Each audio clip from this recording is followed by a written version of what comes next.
Check, check, check, check, check, check, check.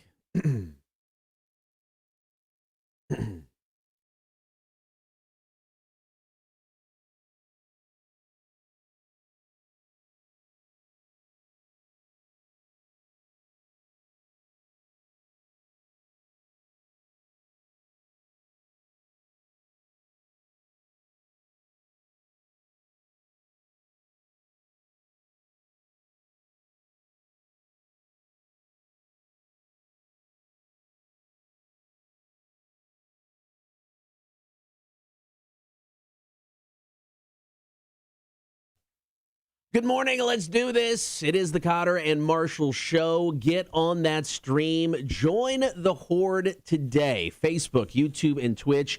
Every morning, you can watch the show, the entire 4 hours. So get on there, check it out, like, follow, and subscribe while you're there. Of course, listen to the show on the radio. Download the app. Get us in your in-home smart speaker, and check us out on the website. That is rock1061.com. Good morning, Marshall. Good morning.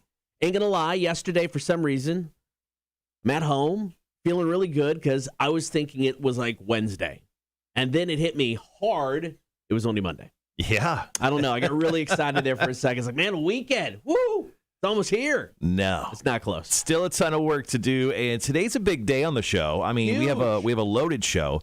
Pop Evil will be stopping by in studio live. So this is a great day to stream the show. Right around 8 o'clock today, Pop Evil is swinging by in studio. Also, we have Lauren from Connect Savannah dropping in. And later on after the show today, we'll be having a Zoom call with the demo god, Chris Jericho. So we're going to interview Chris Jericho via Zoom. We're going to play that back, I think, on Friday leading into the weekend. So we have a loaded day and, of course, week leading into that weekend that looks like this mysterious, island that you want to go drink some Mai Tais on. I'm ready for it. Now, we haven't talked to Chris Jericho in, 6-7 years? It's been a while. We talked to him at Welcome to Rockville years ago. I can't wait to talk to him again.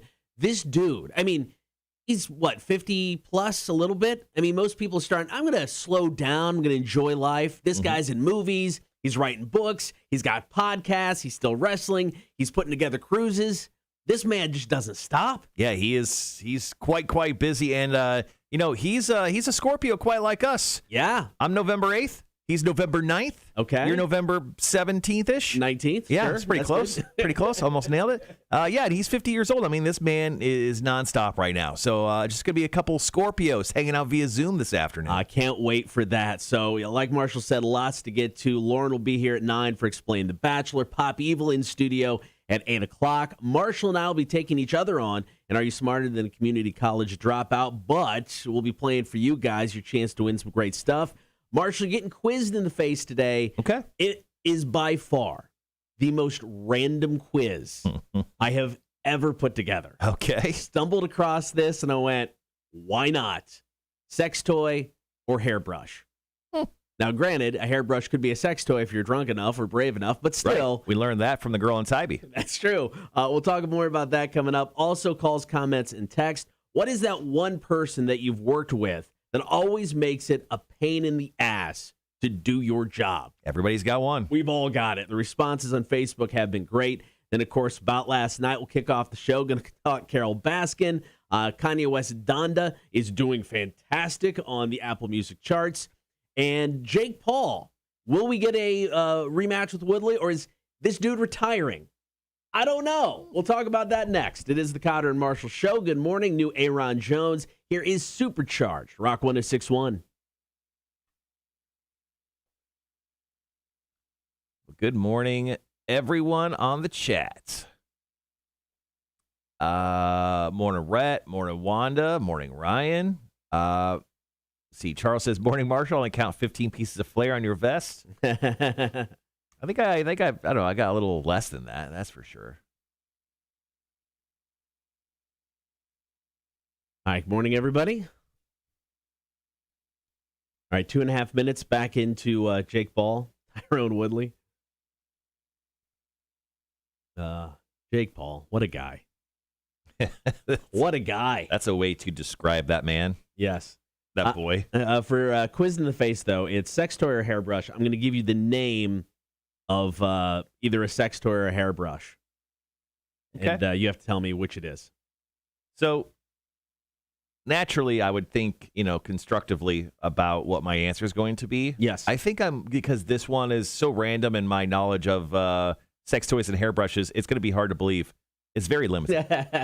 I may just go fly by the seat of my pants and just randomly maybe flip a coin. Okay. And see if the fate of the coin will get me into a winning style of quiz in the face. Okay. No, I like that. Yeah, it was just I literally stumbled across this and I went, yeah, okay, let's go for that. Why not? You stumbled across it? Like it was a BuzzFeed quiz? It was not a BuzzFeed quiz, but it was a quiz that I stumbled across, yes. All right, so we got just over a minute. Story number one. Jake Paul, Tyrone Woodley. Of course, they had their fight on Sunday night. Woodley was ready for a rematch as soon as it was done. We could get one. Jake Paul could be retired. I don't know. Yeah, it was about 7 o'clock last night when he was tweeting some wild stuff. So I'm going over some stuff for our call-in today. Our call-in is it's pretty simple. Yep. It's who's the one person that makes your job a real pain in the ass. And I love that someone that doesn't even work with you typed in your name. Oh, did they? I didn't even see that. I'll have to go back and look. It was just, this guy just goes, Cotter. Respect. I get it. You don't work with this man. You don't know. You don't know. All right, guys, be right back.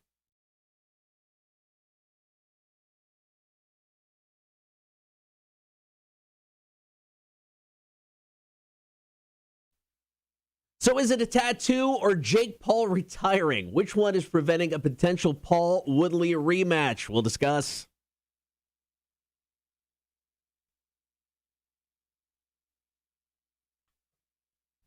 So on Sunday, Jake Paul beat Tyrone Woodley in a boxing match via a split decision. Now, it didn't take long for Woodley to make his case for a rematch. In fact, he did it in the ring right after the fight. I feel like if that was the second biggest pay-per-view, the round two going to be bigger than that. I feel like I won the fight. I feel like Jake's a great opponent. I didn't expect him to go down. Me and my coaches worked that. That's why I came in great shape, because I knew he can take a punch. But the fact that one judge gave me 2 rounds is laughable. No disrespect. Fury fight, me and Jake need to run that back. He also talked about how no one's going to sell a pay-per-view like they did. He talked about how the ropes actually helped keep Jake Paul up, and if it wasn't for the high ropes, he would have gone down.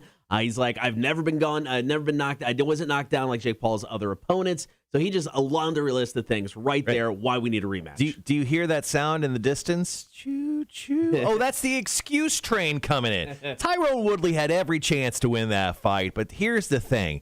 And no offense, and I know our close personal friend, Mustin Corbray, from Champions Training Center right here in Savannah. Close personal friends with him. Must is probably up right now, listening to us, or at least ignoring us.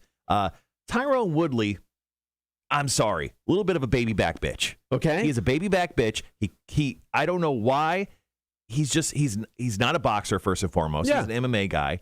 He has a great, background in being a fighter, but he should have put Jake Paul away on Sunday night. Yeah. He didn't, and he had, of course, every excuse in the book why he didn't. How he did stun Jake Paul, and yes, the ropes were larger than a traditional boxing ring, and that helped him up. That you're blaming the ropes, you're blaming the judge. You know what they say, man, you're not supposed to put any fight in the judge's hands because they do stupid stuff, possibly like that. Now, did he lose 2 rounds? I don't know. I didn't watch the fight. Or only win 2 rounds? I don't know. I didn't watch the fight. But honestly, this is Tyrone Woodley's fault. And him just asking for a rematch, I don't think it's going to happen. I think there's bigger names out there for Jake Paul. I think people want some of that Jake Paul money. I don't think Tyrone's ever getting another shot. Now, Logan Paul, who was in the ring with his brother after the fight, said, "Your old news fam," which appeared to shut the door on the whole thing.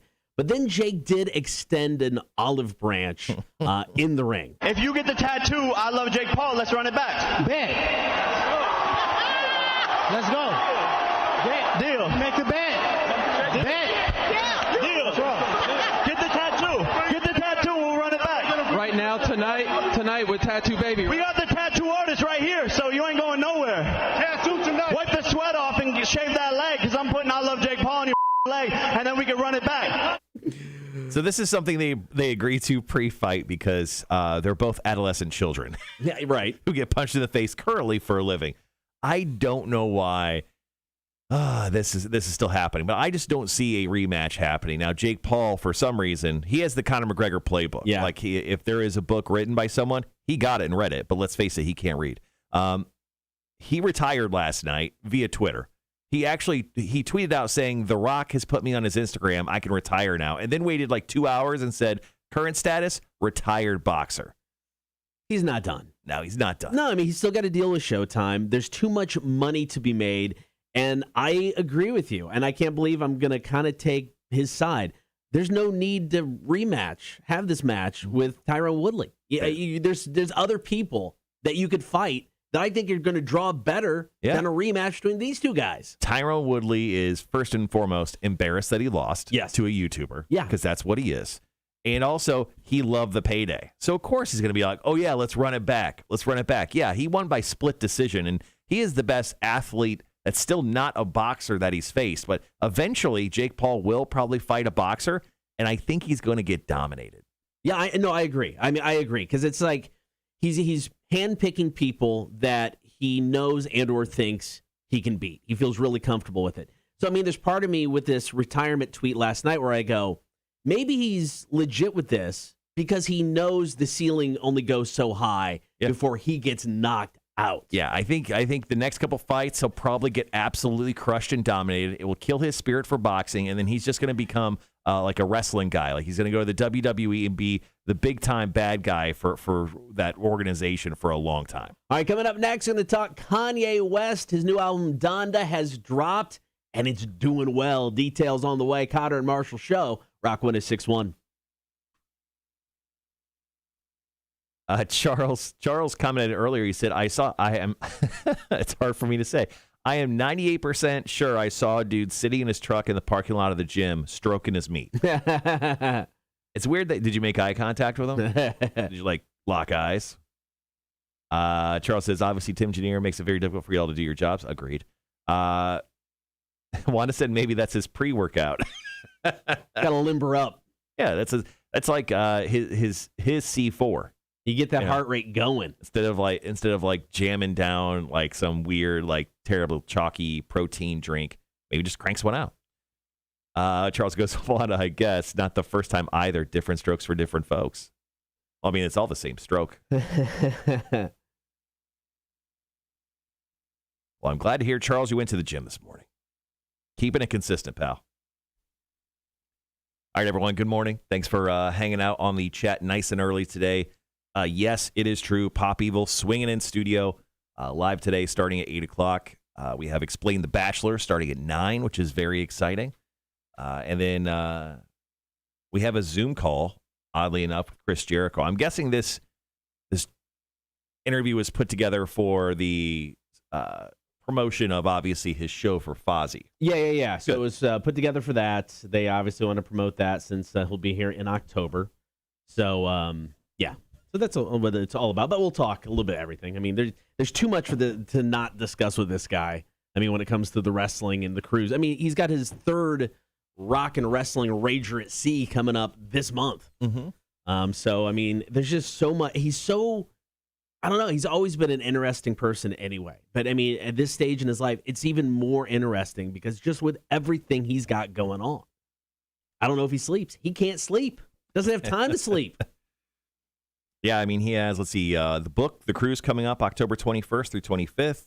I mean, he does his podcast every week. Oh, yeah, he does have a podcast. Yeah, I mean, he's going to be at All Out this weekend. And that's interesting because he's taking on MJF, and if he loses, he retires from in-ring wrestling. Dude's not done wrestling. I mean, I'd be shocked if it just all of a sudden this is how he went out. But, I mean, because I think they needed an excuse for him to be gone for a while because of the tour with Fozzy. Mm-hmm. So I think this is how they get him off TV.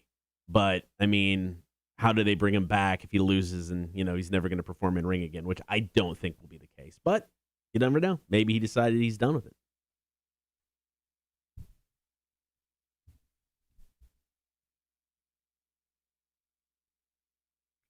So today's the day that the Mountain Dew Flaming Hot soda goes on sale. Yep.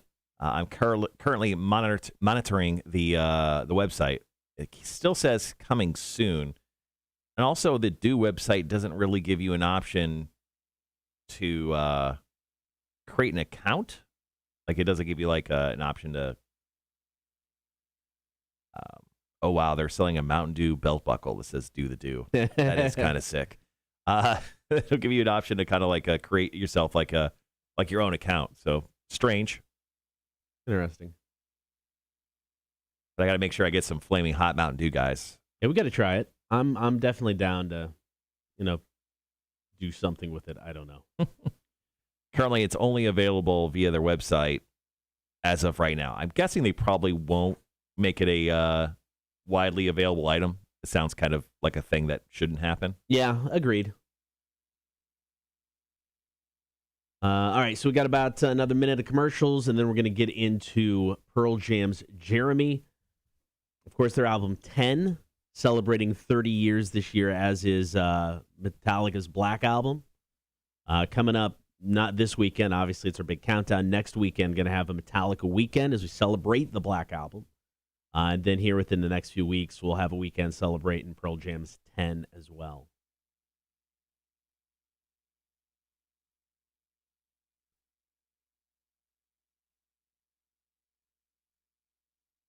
A new Twix seasoning blend hits stores today. Seasoning of meats and poultry. I guess, but it's Twix flavored. It's called Twix Shakers. I thought you said Twix shit. Twix shit. Shakers will be available at Sam's Club starting tomorrow. I'm sorry, not today. Grocery stores around the country will get it over the next couple months. It's mostly meant as a topper for things like ice cream and milkshakes, but it also claims it's good on popcorn and in cocktails. They specifically suggest trying it on fruit. Okay. There it is, yeah. I mean, you can get that may not be horrible in a weird way on some sort of meat used as a rub. It sounds like it'd be good like on a popcorn or something. But popcorn would be good. That's interesting. Why not, man? Why not? Pop Evil tonight, of course. Victory North Savannah tickets still available. Prices are good too. I mean, it's not a bad price at all. But you can get those ahead of time. What's the price? I want to say it's under $30.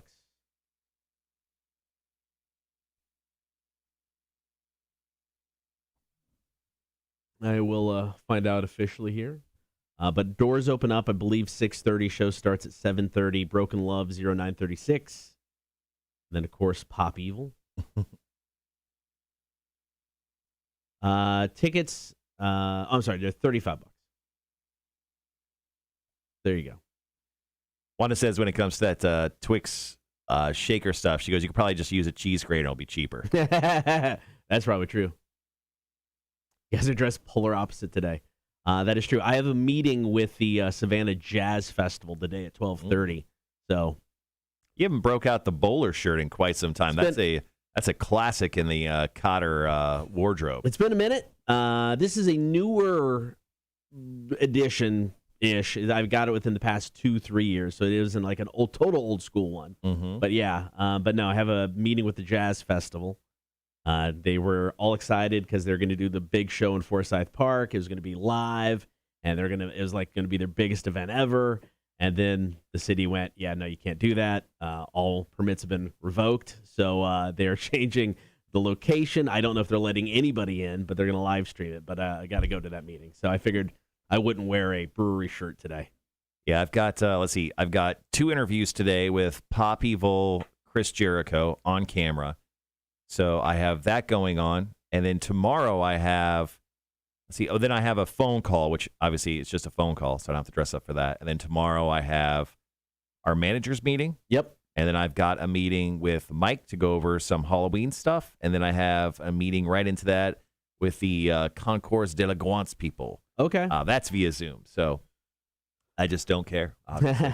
Actually, I was looking at some videos that we've done previously, and I've worn this vest exactly once during the show, and I'm like, oh yeah, I should break that out again. I was going to say, today's a good day. Yeah, it's not. It is definitely not a normal wardrobe, but it's a good look. I like it. He says you're going to bring Tortured Blues Day with you for Chris. Chris is not. I mean, it's not in person, so it's over Zoom. So I put up on my personal Facebook page I saw interviewing that. Chris Jericho. Any questions, you guys? There's some good ones. Yeah, there's some interesting ones. I like the Rock and Roll Hall of Fame versus Wrestling Hall of Fame. Which would he be more interested in? I like that one. I mean, he's only going to make one of them, and we all know which one it is. But I like that. I think that's a good question. And there's actually I learned a little something from that yesterday. So Fozzy actually did a cover of an ABBA song, SOS, that I wasn't familiar with. I didn't know they did it. They did it like 7 years ago. So yeah, I was. It was pretty cool. I don't think I'm using any of them. Yeah. But I've got I've got like 5 or 6 questions that I kind of already kind of set up, and then you never know when it comes to interviewing people. You want to be prepared. You want to know what they're doing. You want to make sure that you don't have anything that's not right, because you don't want to sound like a freaking idiot. But you also want to leave.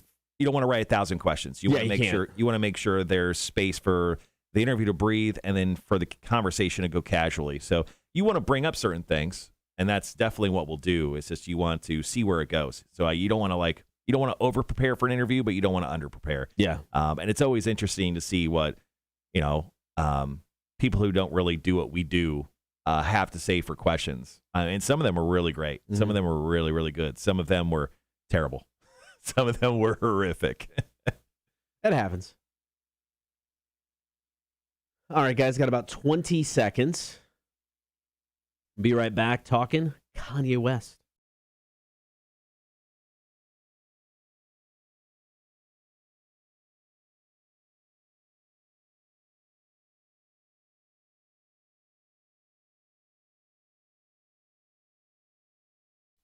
Kanye West's new album, Donda, is Apple Music's top album in 130 countries. Dear Lord, that story's coming up.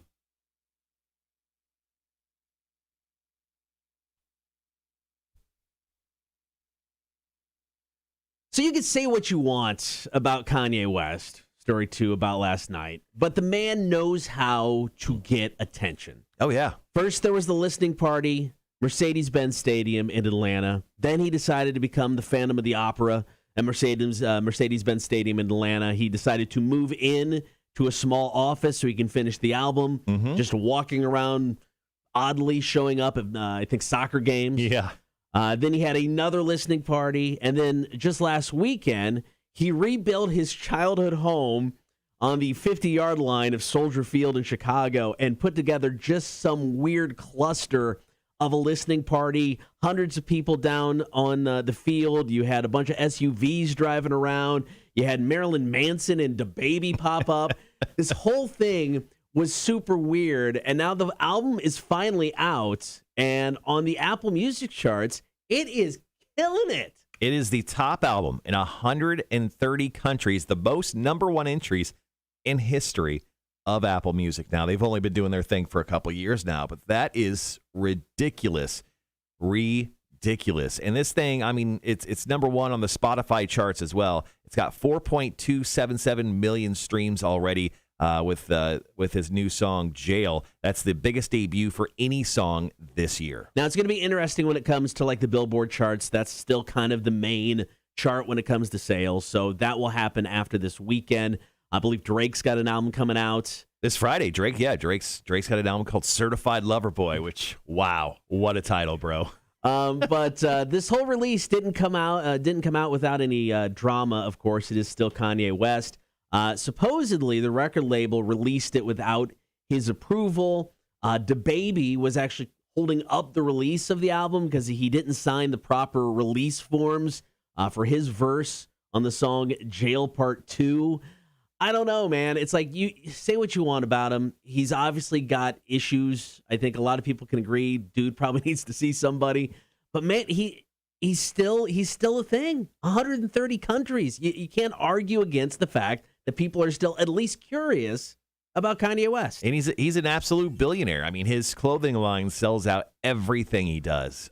So, I mean, what can you say? The guy, love him or hate him, this dude absolutely slays it when it comes to, hyping up new releases for himself. Now, the album, it's kind of just getting so-so reviews. I mean, I read scathing reviews yesterday on Donda. I haven't got a chance to listen to it myself, but you know what? Reviews, you take them with a grain of salt. So you know what? If you love Kanye West, go check out his new album. Make an opinion for yourself. Well, I mean, it's got, 20-plus tracks, so it's going to be 27 to be exact. It's a little bloated. There's going to be some songs on there that are not good. We can all agree with that. I mean, if you would have pared it down to maybe 10 or 12, different story, but still, Kanye West, still a thing. All right, one more story for About Last Night. Carol Baskin has officially taken care of her competition for the next 100 years. Mm-hmm. She's the godfather of wild, huge cats. Did you say God killer? That too. Murderer? We got allegedly. We got that story coming up next. Cotter and Marshall Show, Rock 106.1. Here's AC/DC. Good morning, Thomas. Thanks for swinging in this morning.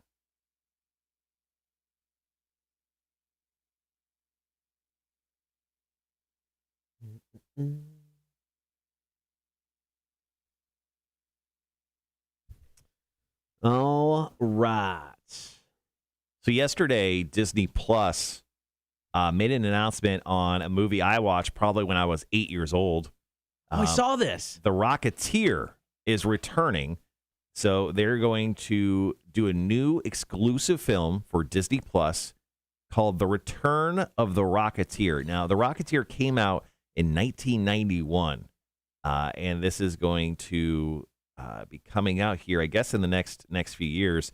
Now, it's going to come to life due to the help of producers Jessica and David Awilowo. I just butchered their name. Sorry. Anyway, this David Awilowo is best known for playing Martin Luther King Jr. in 2014 Selma. Okay. So he's got a little bit of clout behind him. So interesting that they're bringing back the Rocketeer. Now, essentially, it's like, I don't know, it's old school Iron Man. Yeah. It just without the, shooting out of the hands, he's just got a gun. But that's what the Rocketeer was. I mean, it was just kind of like, it was just Iron Man. He even had like an Iron Man helmet. Yeah. It's like Disney's got all of these different properties. And I mean, Disney Plus, you can get weird and crazy. It's like when we had Smith in, it's like Southbound is their mass production, place when it comes to beer. Hop Atomic is they can just get weird and crazy because it's a much smaller scale. Mm-hmm. So, you have that capability and that option with Disney Plus. But still, this seems like an odd choice. It's not like, I have all these fond memories of The Rocketeer. Maybe people do, but enough for a TV series? I don't know. I remember it. And it's it's going to be a film. Oh, is it a film? Yeah, okay. It's a new exclusive film titled The Return of the Rocketeer. So interesting. All right, why not? Should be interesting, I guess. I don't know. I'm interested in seeing a trailer for it. How about that? I can't say I'd watch it. I don't know. The trailer would really have to blow me away. Wanda says, I've done too much already this morning. Nap time around 9-ish is in the future. Hey, no, we're still on the damn air. You take a nap at 10 a.m., just like us. All right, guys, got about 15. Be right back.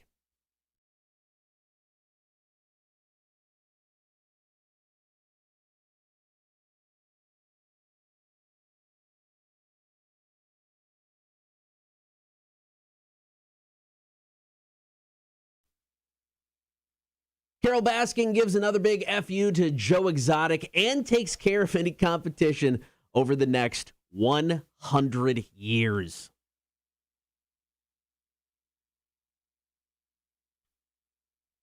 Story number 3 about last night. So last year, Carol Baskin took over Joe Exotic's zoo in Oklahoma. It was all part of a legal settlement. Now, she has basically officially dismantled it, and this past June actually sold it to a couple for $140,000. But there are stipulations that came along with this sale. Yeah, so first off, the property cannot be used as a zoo or to house exotic animals for 100 years. And secondly, the owners cannot name any business on the property after Tiger King. Its former name, the GW Zoo, Joe's name, or even the words tiger or big cat. That is the one, if I was the people purchasing this land, I mean, if they planned on turning it into some sort of business, that would be the one I'd try the fight. I get it. I don't want to mess with a zoo or exotic animals, but do I want to cash in on the Tiger King name? All day long. Yeah. So, I mean, because they were saying, Carol's husband said, quote, if it became an RV park or storage unit, we don't want it named the Tiger King RV Park, because I would do that. I'd want to do that. I mean, that's where the money is. Yeah, they said they don't want to do that because of the 20 years plus of the mistreatment of animals on that land. They want it to be forgotten and to be history. I get their idea. I get why they want to do this. If I'm the property owner, I mean, $140,000 for that land. I mean, it was a good chunk of land. Yeah. I don't know how much land it was, but I'm guessing there was dozens and dozens of acres of land. It's Oklahoma. I mean, what's there? Nothing. Oklahoma City. Name one other city in Oklahoma. You can't. Tulsa? Nope. No, they burned that to I mean, it seems like a deal. I mean, $140K for all that land. I get it is Oklahoma, but is Carol Baskin now like the official godfather of the exotic cat game? I mean, she's already knocked somebody off, allegedly. Yeah, and then she's apparently working on a documentary that's going to pretty much torch everyone who's ever talked bad about her, because anyone who's ever talked bad about Carol Baskin in the Tiger game, in the zoo, whatever, hold a Tiger game. Apparently, she's working on a documentary that is just going to burn those people to the ground. That's going to be coming out here in the next few months. I'll watch that all day long. Oh, I'm definitely going to watch it. Now, when Tiger King first came out, started the pandemic, everybody's like, this is the best thing ever. Everybody in that show was crazy. Personalities all over the place. But I don't know if I would have picked Carol Baskin as the one coming out on top a year and a half later. Yeah, well, when you have a hit put out against your life and they catch the people that do that, you're going to probably do pretty good afterwards. All right, coming up next, we're going to talk fantasy football. Cotter and Marshall League is coming. Tell you how you can be part of that. It is the Cotter and Marshall Show, Rock 106.1.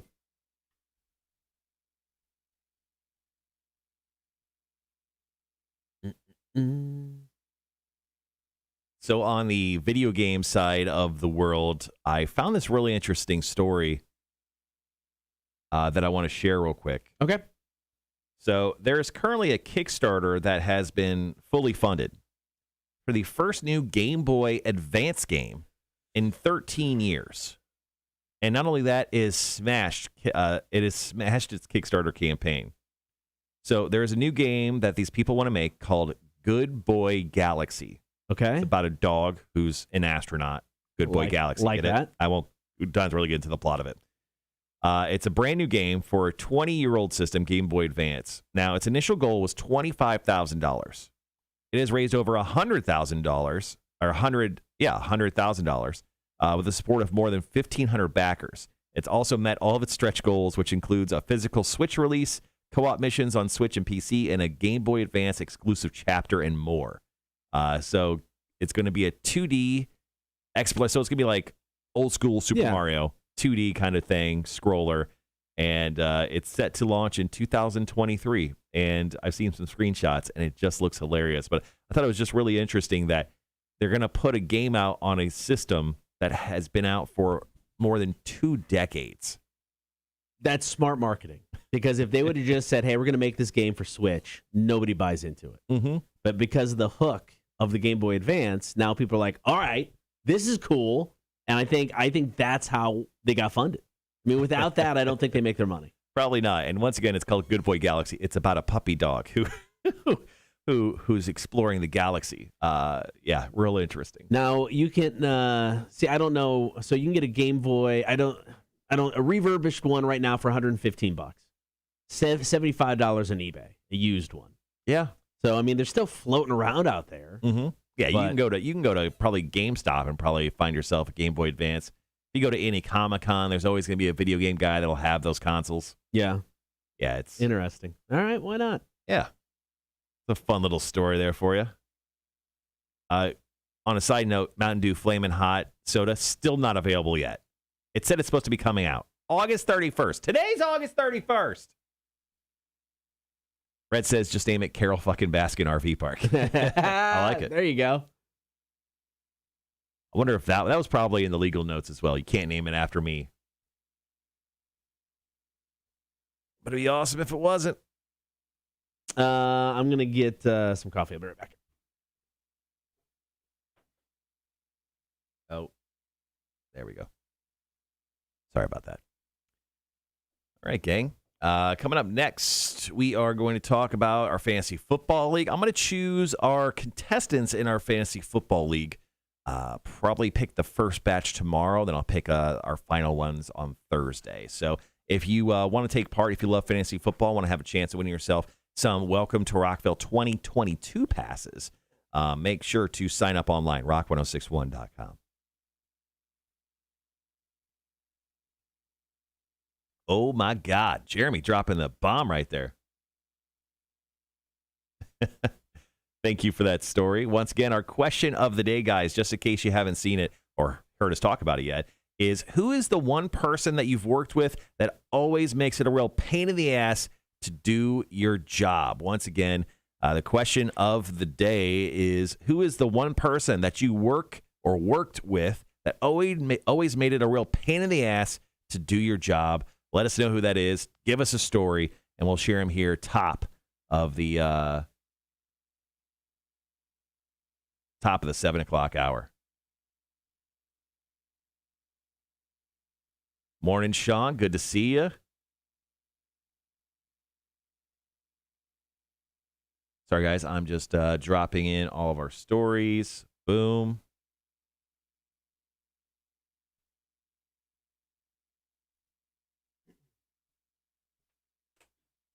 Morning, Sandy. How are you? Morning, Mamacita. All right, so last commercial playing here, Mammoth WVH. Don't back down.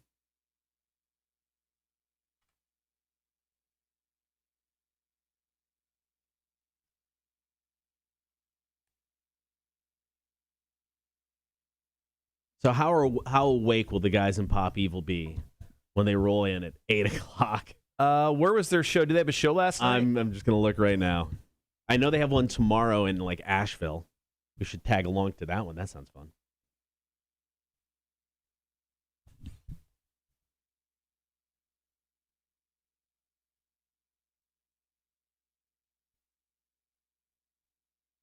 Actually, you know what? I don't think they had a show last night. I remember looking now. Okay. They had a show a couple days ago, so they should be fairly refreshed. Oh, okay, good. All right. Kind of feel bad making rock stars get up early, especially if they show the night before? No, I don't. Hey, it's part of the gig, man. It's true. It's true. All right, we got about 3 minutes. Once again, quizzed in the face today. Sex toy or hairbrush / comb. Going to give Marshall a name. He has to tell me whether it is a sex toy or a hairbrush. I think you do pretty well. Some of them are more obvious than others. You don't know how much time I spend at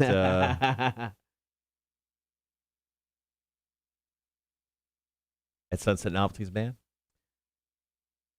So if the barbershop was open yesterday, that's over off Ogeechee that you went to off of Berwick, I was going to cut my hair yesterday, but they're not open on Monday. No, they are not. I didn't know. Because I'm like, you know what? I'm going to cut my hair. They're closed.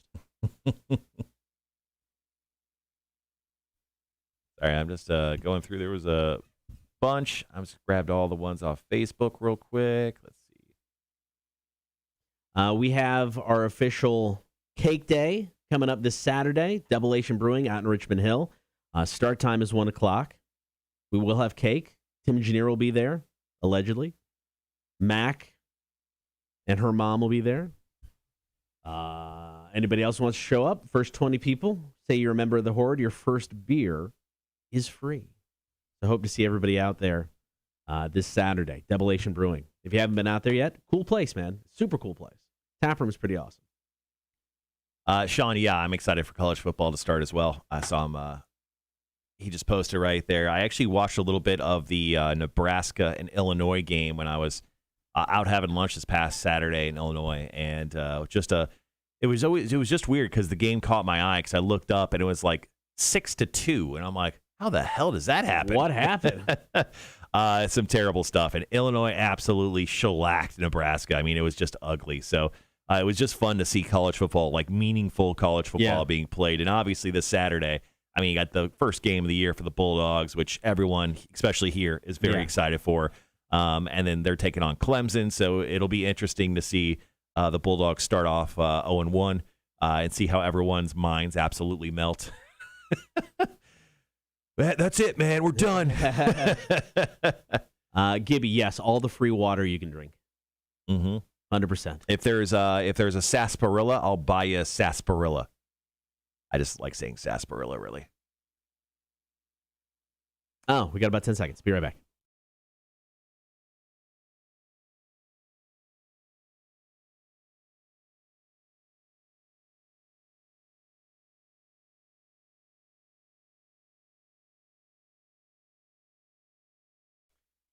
Everybody's gearing up for the football season. We're also gearing up for a little fantasy football. Cotter and Marshall League is back. Took last year off, coming back strong. Got 12 spots to fill in the league this year. That's right. I'm actually going to pick the first few later on this afternoon. Ooh, so I like it. Now is the time. Get your butt to your phones, to your computers, to whatever device you have. Go to rock1061.com and fill out our fantasy football league. There's like a little flipper graphic thingy in the front. Click on that, put in your info, because we're picking the first few people. And just keep in mind, we only have 12 spots. We play through a Yahoo League, and this league is going to be a lot of fun this year because the person that does the best through the regular season, through the playoffs, we're going to hook them up with passes to the 2022 edition of Welcome to Rockville, which has already set their dates. It's going to be coming up in May of next year. And we've got our draft coming up this Saturday. If you want to come out with us, we're going to be at Debilation for the live draft. You can do it from wherever on your computer, but we will have an in-person draft, so that should be a lot of fun. But once again, if you want to get in on the action, you want to play some fantasy football, want to have a shot to win Welcome to Rockville tickets for 2020, hit up the website now,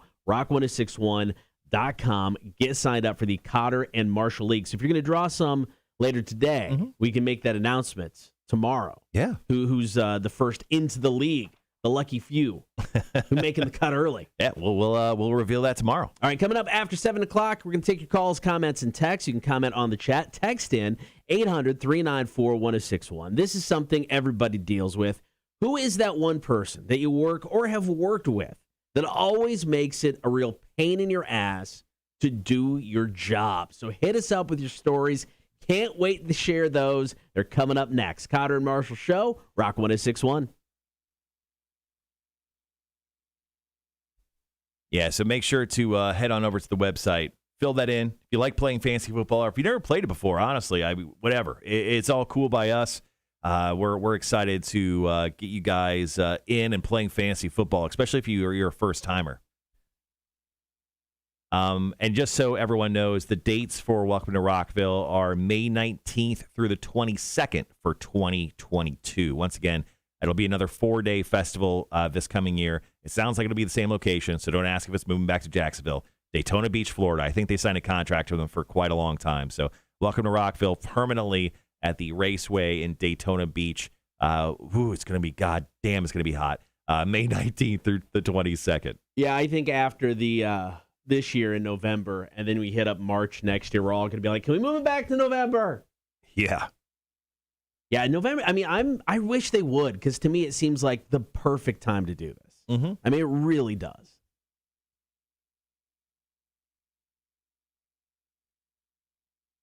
So the average temperature for Daytona Beach, Florida in November is 76 as a high, 57 as a low. It's going to be perfect. Yeah. And they have on average 5 days of rain. Now, if you move that to May, their average high is 84 with a low of 69. So it's a 10-degree flip.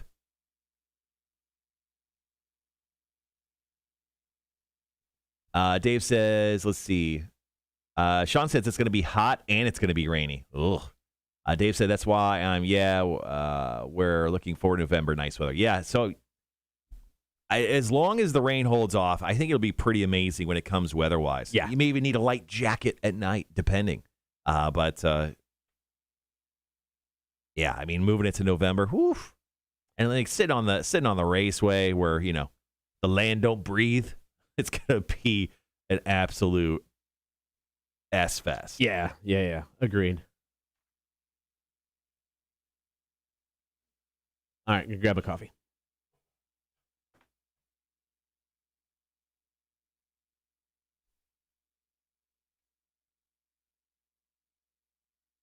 Oh yeah, the humidity too. Ugh.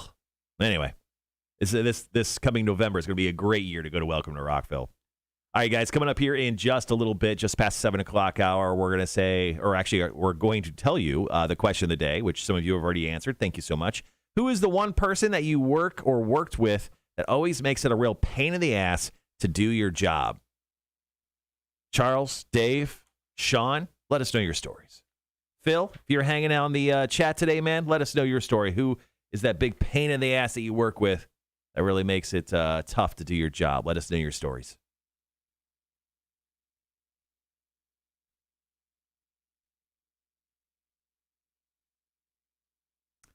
Dave says, have not received my tickets yet. Hurry up, Danny Wimmer. Yeah, so they're not going to release, they're going to mail out all the wristbands and everything for Welcome to Rockville like a month prior. So just a heads up there. I mean, Dave, I know you didn't win them for me, but just keep in mind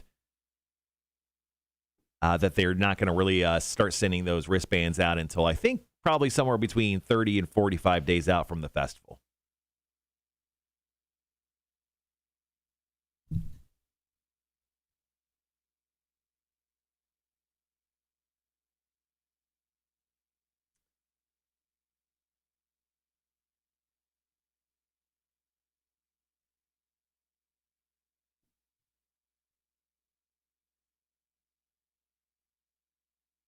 Good. Sean, yeah, I saw your message last night. I've not got a chance to take a look at those videos and photos you sent me.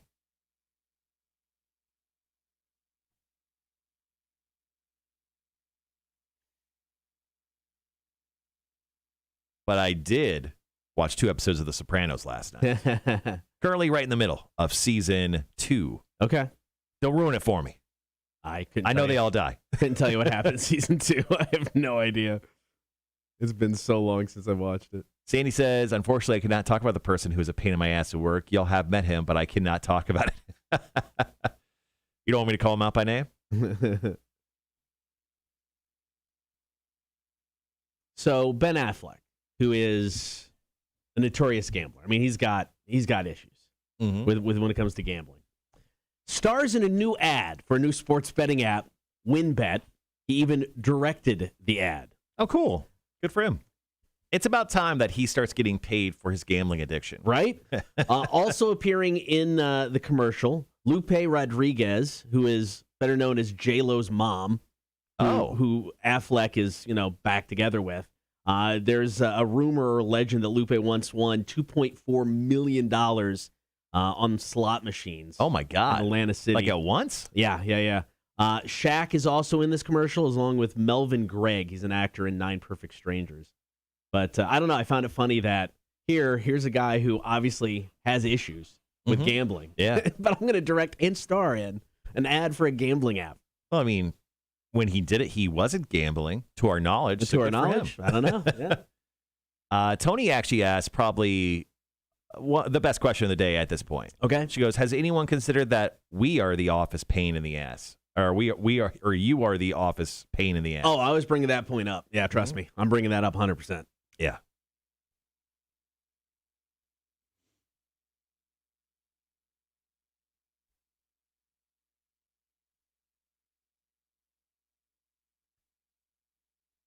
So once again, I'm going to be semi-distracted during the show today because, and it's a great day to do it, obviously, with so much going on. Mountain Dew Flaming Hot Soda is supposed to go on sale, people. It's supposed to go on sale, and I don't own it yet, and it pisses me off. I need to own this in my life. So obviously, haven't tried it yet. A scale of 1 to 5, what are your expectations that you may actually like this? Oh, actually, just straight up enjoy it? This is actually pretty good. I'll give it a 2 out of 10. Okay. I mean, it's Mountain Dew. I mean, it's gonna be like 90% sugar, and then they're just gonna crush up some flaming hot Cheetos and just throw the dust in there. Yeah. I think it'll be good-ish. I just really want to own some. Yeah. So let me buy it, Mountain Dew. Rhett says, Cotter, do you have any Souls Harbor songs on the list for the Labor Day Countdown weekend? They got airtime back in the day and were a local band. I do. We definitely do. Anxiety Society is in there. Unfortunately, we had an issue with the hard drive for the radio station years ago, and some of their earlier stuff I no longer have. Mm-hmm. So the only song I've got is Anxiety Society. So they'll definitely be on the countdown. There's a handful of local bands that are going to make the cut. I can tell you right now, the ones that are Black Tusk, I'm guessing. I'm thinking more on a smaller scale. Okay, but so Cusses making the cut. Mm-hmm. In for a Penny making the cut. Souls Harbor making the cut. Little Lack is going to make the cut. And that's it for now. But I haven't delved into our local music library that we had when we did Underexposed. So I'm going to do that here into the next few days. So there could be some more, but as of now, those are the bands locally they'll be making it. Sandy asks, a Modern Hero. Modern Hero. I think. I'm trying to think if what I have from them. I might have some stuff from them. What was they were also in. There was another band I thought they were a part of before Modern Hero. So there's a chance something like that will make it in.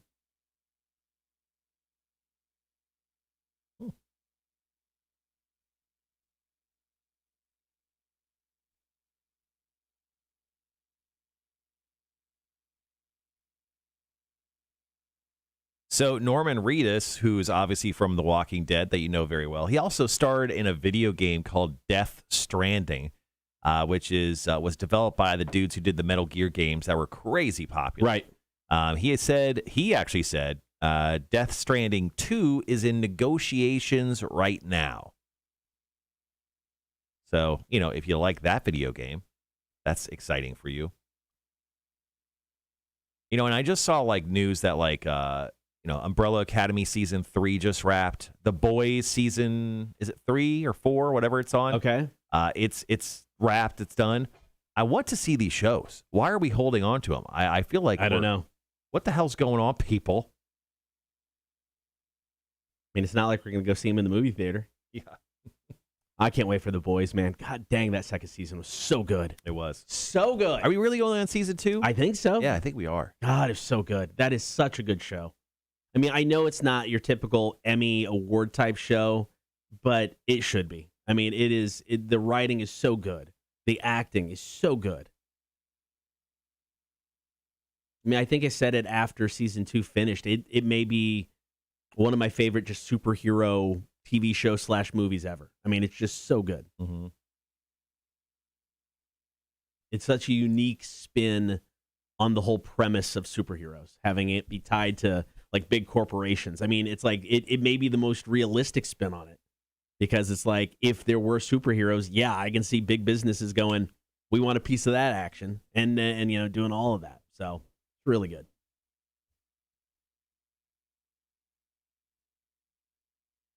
Yeah, I tried to get our buddy Jake to watch the show. I gave him my Amazon account, he's got my Prime. So I asked him. I mean, this is 2 months after I gave it to him. I'm like, dude, how good is The Boys? He's like, yeah, I haven't watched it yet. I'm like, what's going on? I go, have you watched anything off Amazon? He's like, oh, not really, man. Come on. This may be the saddest thing I think I've ever seen. Frank Oz, of course, did the voice of Yoda. Probably most famous for being a part of the Muppets. Miss Piggy did a bunch of voices. Yeah. Disney doesn't want me to do the Muppets anymore. I'd love to do the Muppets again, but Disney doesn't want me. This was an interview with The Guardian. They're saying, that's right, the man who brought the live Cookie Monster, Grover, Fozzie Bear, Bert, and Yoda says he's not welcome in the Disney's Muppets anymore. They don't want me Did because... he touch the Muppets without their consent? No, that was the guy who voiced Elmo. They don't want me because I don't follow orders and I don't do the kind of things I won't do the kind of Muppets they believe in. Just how his describes. So how does he describe the new Muppets? The soul's not there. He says the soul's what makes things grow and be funny. That sucks. It's a little harsh. He was kind of like one of the last. I mean, it's like Jim Henson. Obviously, it's his show, his rodeo. He started that whole thing. I mean, Frank Oz was there from the beginning. I mean, voiced so many characters. That sucks. I don't like that at all. And then, of course, Frank Oz went on to direct a bunch of movies. He appears in several movies. Spies Like Us. He's got a cameo in that. He's got a cameo in Blues Brothers. What movies has he directed? It's been quite a few. Good old Frank Oz. Oh, Blues Brothers. He was in the Blues Brothers film, right? Yeah, he was. Yeah, he had a cameo in Blues Brothers. He was when Jake gets out of prison, out of jail. He's the guy that gives him back his items. One prophylactic, soiled. Soiled. That's still such a great scene. Let's see. Thomas, no big deal, man. When it comes to Cake Day, no worries if you can't make it. I mean, we hate you, but no big deal. So as a director, he's directed The Dark Crystal, Muppets Take Manhattan, Little Shop of Horrors, Dirty Rotten Scoundrels, What About Bob, House Sitter, Indian in the Cupboard, In and Out, Bowfinger, The Score, Stepford Wives, Death at a Funeral. Yeah, he directed all kinds of stuff, man. Yeah, he's got all sorts of Muppets and comedies under his belt. That stinks.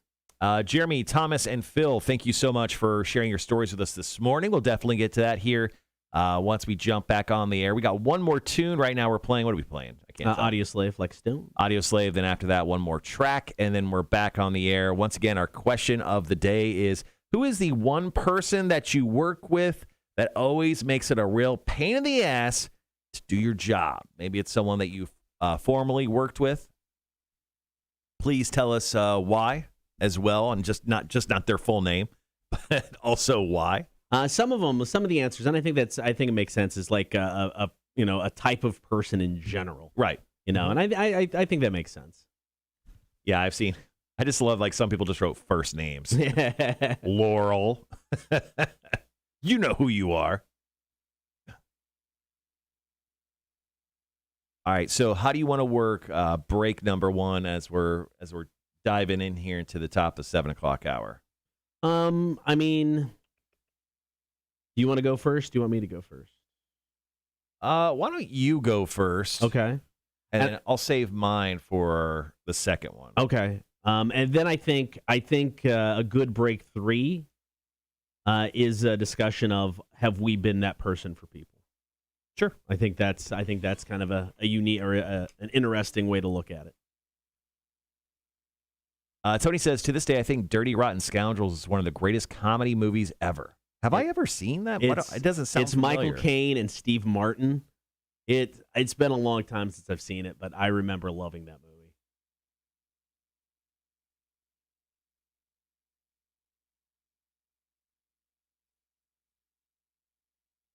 I feel confident to say I've never seen that film. Okay. It's been a while. It's like, what, late 80s? 88. Yeah. It is funny, though. Like Steve Martin in his prime, past like the first movies he did, like The Jerk and stuff like that, when he kind of a little bit more mainstream stuff, before he got into like the mid-90s family comedy stuff. Right, about the parents movies or whatever. The wedding movies, yeah.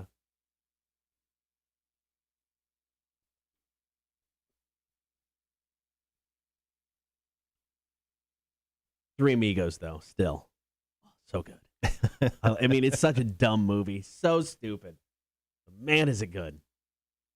So I've got a story from Jeremy that I love, and I think we can kind of go off and like talk about while I'm going through the story. Okay. So I'm just going to do the one from him. Okay. So I'm going to highlight Jeremy's story on this first break.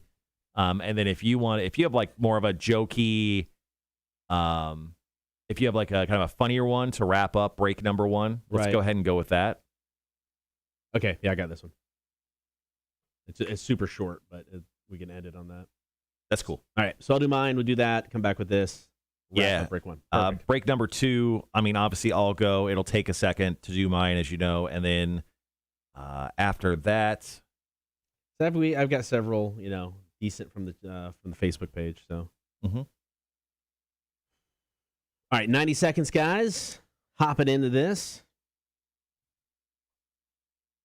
And then break number 2, I will do. I'll do Phil's story to wrap up story number 2. And once again, that's another one that we can kind of dive into. Got something on the text line too? Yeah, Salsa Mark. I haven't read it yet. Okay. I think part of it is dropping off more salsa than part of its story. So Gotcha. I'll have to decipher.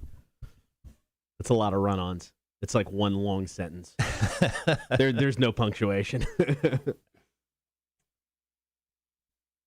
All right, we got about 45 seconds.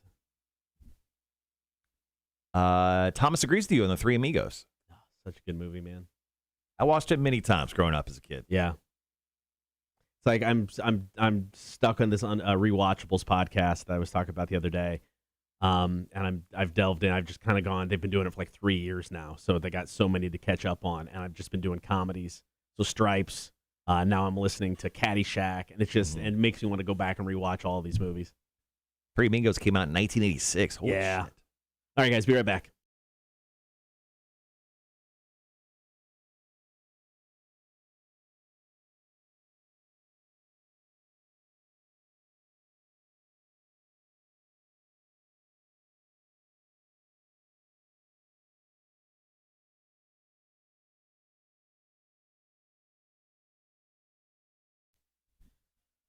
Who is that one person that you maybe work with or worked with in the past that always makes it a real pain in your ass to do your job? We got your stories coming up. Don't forget, hop on the stream, Facebook, YouTube, and Twitch. Going to be joined in studio by Pop Evil at the top of the 8 o'clock hour. So perfect day to hop on the stream. Be sure to like, follow, and subscribe while you're there. All right, once again, call, comment, and text. Text is 800-394-1061. Who is that one person that you've worked with? It always makes it a real pain in your ass to do your job. Now, there's several that I could go with. People who don't do their work, drives me up the wall. The obvious answer is each other, right? But I'm just going outside of the box here. Right. Another one is new people who show up who don't want to pay dues and just expect to make decisions right away. Exactly. I hate that. But I'm going with bosses that just like to play games with their employees. Oh. And I know I've talked about this person before. Previous administration here at the radio station liked to pit me against another guy that kind of took over my role for a while as the guy who oversaw all of programming. And she would just like to be like, she would say something to me, and then she'd go to him and say something completely different. And then she'd come back to me and be like, but did you hear what he said? He said this. And then he'd go to him. Did you hear what he said? He said this. And I mean, she was trying to get rid of him for a while, and she took me out to lunch and just wanted me to rail on this guy, and it was a very uncomfortable lunch because she's like, what about this? How did this happen? I'm like, I want to stay out of all of this. This is between you guys. It has nothing to do with me. Why am I being in the middle of this now? And I mean, I did say a few things because eventually I'm just like, fine, here's some information. Well, yeah, you have to give the boss some nuggets. You got to give him something. So bad news bears. So then I'm called into the office of the guy that she wanted me to rail on because she went right to him and told him the few things that I said. And he's like, I don't know if I can trust you now. I don't know what's going on. And I'm just like, I hated my life so much there for about a 1.5 year span. It was absolutely miserable. So if you're a boss, if you oversee people, don't play mind games with your employees. Don't pit them against one another for your own sick, twisted amusement. I mean, unless you're the boss, then it's hilarious. No, it's not. Don't do it. I mean, it was the worst. It was the worst experience of my life, and I've talked about this before. It really set me on this weird path of questioning my own self-worth. Sexuality. Well, that's been for years. Yeah. But questioning my own self-worth, not just in this building, but outside of the building, with pretty much everything. And I hated it. I will never, ever forgive this person for that. ever in my life. Well, let's continue on, because you know what? We got some great stories from the Facebook, our social media, and our stream today. Jeremy had a great story. So once again, our question of the day is, who is that one person that you worked with that always makes it a real pain in the ass to do your job? Maybe you worked with him in the past. Maybe you work with him currently. Jeremy says, so yes, I have a guy at my job that's just one of those headaches that never goes away. He always talks bad about the company and always tells every new person that starts all about how bad it is to work there and who sucks, etc. This guy is already a Debbie Downer. I mean, like, he is literally a black raining cloud. I mean, he's just following it's above him, and every person he touches. Yeah. They're slightly moist. And that's why everyone feels uncomfortable and does not like their lives at their job, right? So he goes, the thing is, he comes in every day. He never misses a day. It sucks so bad, but he still shows up every single day. He goes, I recently have been promoted to management, and I know every time I say something or ask him to do anything, he has lots of lip and smart mouth about it. Oh, yeah. Which sounds like me. But at least I do my stuff, I guess. I don't know, maybe this guy does it as well. He goes, he won't stay and help after 5 o'clock if we need it. Now, that's not a team player. Agreed. I mean, I think everyone, sometimes needs to step up. Sometimes got to go get, your dog from doggy daycare, the kids from somewhere. But yeah, I mean, staying and being a team player is pretty important. He goes, he's just an a-hole. We can't do anything because the higher ups say not to mess with him. So it's like he's untouchable. And there's some people at our jobs, like there's certain people that after you get to work in there for a while that are just untouchable. Yeah. I think we know someone that's in our company that's completely untouchable. I mean, I think everyone can relate. There's probably one person at their job, for the most part, who's completely untouchable. No, 100%. And I mean, it's a frustrating position from, if you're not that person, because you have to deal with the situation, because it causes unnecessary drama, because nothing will be done. But if you are that person, how sweet of a position is that? You can do, because I mean, they know they're untouchable. They're the type of people who burn popcorn in the microwave and the boss still comes up to them and talks about their golf game, like immediately afterwards. They're the type of people who are like, oh yeah, I'm just going to have this fish for lunch. Yeah, it doesn't need to sit in the fridge. You need to sit right here on the counter all day. And then I'm going to microwave it. Yeah, and then they'll forget about microwaving it, I mean, these are the type of people that are untouchable that you wonder, what did they do? Do they have dirt? I mean, sometimes I wonder, is like, do they have something on somebody? Is that's what is keeping their job? Because I mean, I can't wrap my head around it. I know I'm replaceable. I know you're replaceable. We can be fired tomorrow. They could bring 2 more schmoes in here. They got another show and it's fine. I want to be in that position. I want to be the guy that's untouchable. Yeah, it's time to start hanging out with our bosses, not on a work level, but on a personal level, so you can hold something against them in the future. Well, what are you writing down? Nothing. Just taking notes. Are you taking video of me? No, I'm just texting someone. And I mean, the other part about that, they just talked about how much of a Debbie Downer that person was. I mean, that's the type of person I work, because we all worked with that person. They're just miserable, and they want everybody else to be just as miserable as they are. Exactly. It's the person that has a rain cloud above their head. They're always gently moist. They're not fully wet, but they're gently moist, and they're just slightly uncomfortable. And then everyone they touch, like I said, gets them slightly moist as well. And that's why everyone has a terrible time at work, because of this person. One person can really bring a whole place down. Ironically enough, one of those people I worked with actually named Debbie. True story. Yeah. All right, Christina, hit us up on the Facebook. She wasn't the lady that makes the cakes, though, was she? No. She's a saint. Christina, hit us up on Facebook. The one thing, the one who thinks that you're the manager, but they're not. Act your wage, Karen. 100% true. All right, hit us up. Call, comment, and text. Text 800-394-1061. Who is that one person that you work with that always makes it a real pain in your ass to do your job? More of your stories coming up. Foo Fighters. This is Making a Fire. Cotter and Marshall. Rock 1061.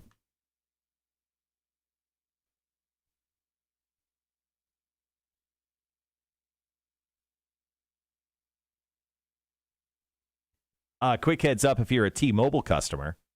If you're a T-Mobile customer yesterday for T-Mobile Tuesdays, they offered a year's free access to Apple TV Plus. Oh. Yeah, so you can that is your deal of the week. You get That's actually a good deal. Yeah. I can get 1 year of Apple TV Plus on us.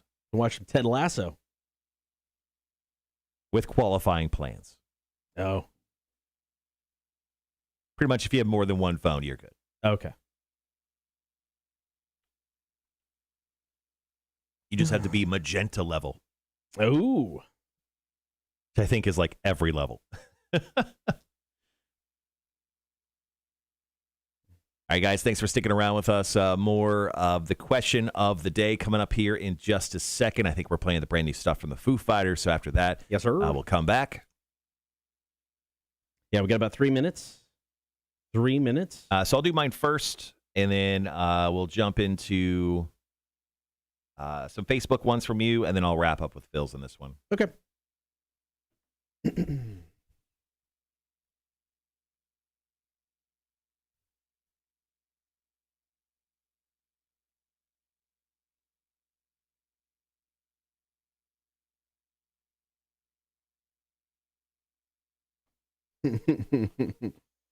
All right, got about 2.5 minutes. Yeah, Rhett, that Sea Show on Apple TV Plus is really good. The first season's already out, and they just released the first episode of season 2. I think they release them every Friday. I'm going to stack up a bunch of episodes and watch them all in a row.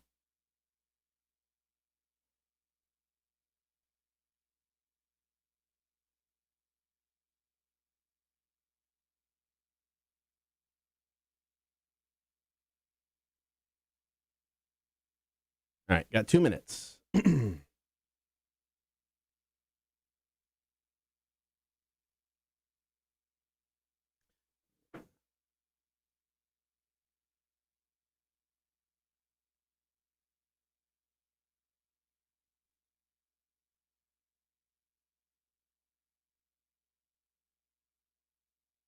Sorry, guys, just getting set for this next break. Yeah, I'm making sure the correct people have my phone number for. Yep. Okay. Good. For Pop Evil. Okay. All right. Got about a minute 15. Minute 15 left.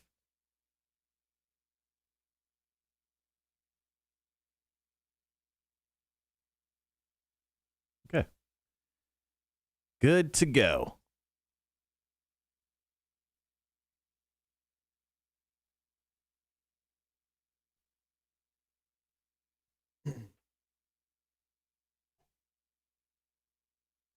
All right, just under a minute.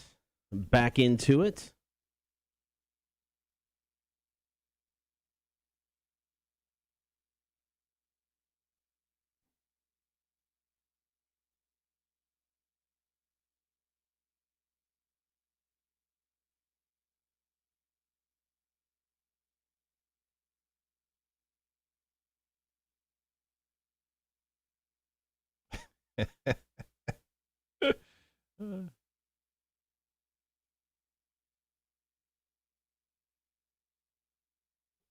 All right, guys, be right back.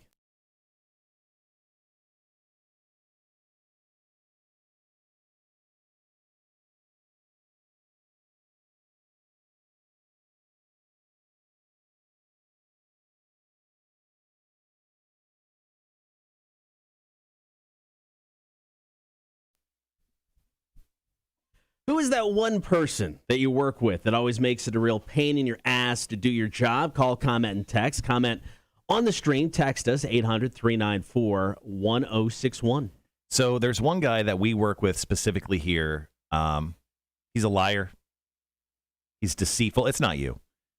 He's still you, but not you in this case. He's just a real pain in the ass to work with. Okay. And I think you probably know who I'm talking about. I'm talking about Jake Thompson. Okay. He's the afternoon show guy on Bob 106.9. He's a huge pain in the ass to work with. Okay. I mean, he's very emotional. You know, if you say something to Jake that he doesn't like, especially about certain things he likes, like his Cincinnati Reds, he gets real upset, real butthurt, right? I mean, he could just be a real pain. So I just thought, you know what? I'm going to confront him with this question. Oh, here on the air. Right here, live on the air. So once again, our call-in topic today is, who's that one person that you worked with that really makes it a real pain in the ass to do your job? For me, it's Jake Thompson. Okay. So I'm just going to go ahead and I'm going to FaceTime call him right now. Okay. Live on the air. We'll see how this goes. I'm going to confront him. Is he up? I don't know. He's not answering the phone. You think? No, he's not awake. Let's see if he answers. No. I'll be shocked. He's going to think something's up. Right. I want him to think something's up. Like he should answer the phone. His phone's off. No, it's not off. Oh. Nope. Unavailable. It says FaceTime. Do you think he put me to... Yeah, he did. See, and that's why it's a pain in the ass to work with a guy who's never there. He never answers the phone, and that's one of the reasons why Jake Thompson is a big pain in the ass to work with. Never gets back to me. Never comes into the office. And I ask him the question, why are you the way that you are? Every time I try to do something fun or exciting, you make it not that way, Jake Thompson. So that's why he's a big pain in the ass to work with. Also, it's hard to work with someone who never comes in. So is this an answer to that question? I'm not for sure, but we'll see. If he calls me back, I will put him immediately on the air. So what's going to happen is he probably denied the call, didn't see who it was. Here in about 10, 15 minutes, it's gonna eat away at his head as to who just tried to call him. Yeah. He's going to look and see who it was. He's going to see that it's you, that you called during our show. Mm-hmm. He's going to ponder it for another good 10, 15 minutes, sweating it out. Is it important? Should I call him back? He's sweating it out constantly anyway. There literally is no moment where our coworker, Jake Thompson, the big pain in the ass for me, is never sweating. So he's going to panic over the next 10, 15 minutes, and then here in about an hour and a half, you think he'll finally call you back? An hour and a half? Hour and a half, he'll finally call back, trying to figure out what the heck went wrong. I think he doesn't actually even address it, and then like in 3 weeks, because he's such a pain in the ass to work with, he's like, I saw that you called me like on a FaceTime audio call. I figured it was, you didn't need me. I figured it was just like a butt dial. Who was the one person that you worked with that always makes it a real pain in your ass to do your job? Call, comment, and text. Text line is 800-394-1061. Jeff hit us up on Facebook. He just blatantly said, my boss, doing the same job for 18 years. He still tries to tell me how to do it. I just look at him and I say, okay. But when he leaves, I just do it the same way I always have. Don't get me wrong. He's a great guy. Is he, though? I mean, what is he, your father? What, are you coming around telling you how to do your job? I'm guessing he's just wanting to be heard as a boss. He just wants to feel like he's contributing to his employees. So he, says what he's got to say. Jeff says what he's got to say. I'm guessing there's this unspoken thing. He knows that Jeff's not doing it his way. Jeff's going to do it Jeff's way. He knows. On the stream cotter, Melissa just chimed in. She goes, the uber shiny happy person who is so fake positive. They're a pain in the ass to work with. Yes. I mean, comparatively, there's usually other personalities who are more destructive to a workplace. But, yeah, that person is over the top. It's like Office Space when you hear that weird lady in the background. I forget exactly what she says now. Somebody's got a case of the Mondays. Yeah, so just over the top. Now, Cotter, on the stream, we got a great story from Phil here. He said, when I worked at the JEA in the children's department, there was a counselor that all the time with kids and parents loved, but almost everyone that worked with him disliked him. He was overly loud, wild, super competitive, and rough with the kids, and just basically let them do whatever they wanted and acted just like him. Nice guy outside of work, but very irritating to try and do your job with. Yeah, I mean, it's when kids see someone doing something they want to do deep inside, they're going to follow the leader. God, yes. Yeah, that's terrible to work with, especially if you're just trying to wrangle kids all day. The best part about it, though, is that you just kind of be like, all right, I did my part. See you guys later. Wash your hands. You deal with them now. Get them all round up. I'm going to go to the bathroom for like 37 minutes. I'll be back. Is it cool? All right, who is that one person that you've worked with that always makes it a real pain in your ass to do your job? Marshall, I think we have to take a look at this from the other side. Mm-hmm. Because have we ever been that person? Oh, yeah. That makes it a pain in the ass for somebody else to do their job? Yeah, I think that's a fair question. We should dive into that. All right, we'll do that next. Cotter and Marshall Show, Rock 106.1.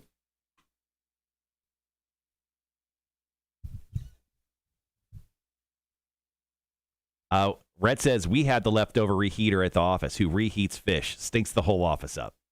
That sucks, man. Yeah, we had somebody when we had the full building and had all of it that would heat up the fish in the microwave. It was just not good. I think what's worse is actually popcorn. The people who when it gets burnt? Yeah, the people who forgot they put in popcorn. Also the people that don't understand how popcorn is popped, like what a good time for popcorn is.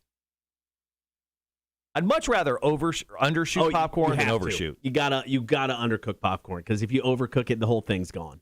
Yeah, and usually when you hit the microwave button and it has like the popcorn thing on it, that is not correct. Like, never hit that and think, yo, this is going to be a good idea. My precise popcorn time at home on my microwave, all microwaves are different. Yeah. 1 minute, 59 seconds. Okay. Usually goes a little under. Sometimes I pop it in for like an extra 10 seconds if I keep hearing a lot of popping. But yeah, usually like just under 2 minutes. Wanda, you're 100% right, is the way to go when it times to, when you time out popcorn. Sounds like they're already working on a sequel to Jungle Cruise for Disney with The Rock. Oh, good for them. So there you go. I didn't see the first one. I'll eventually see it. When it hits Disney Plus and I don't have to pay extra for it, I'm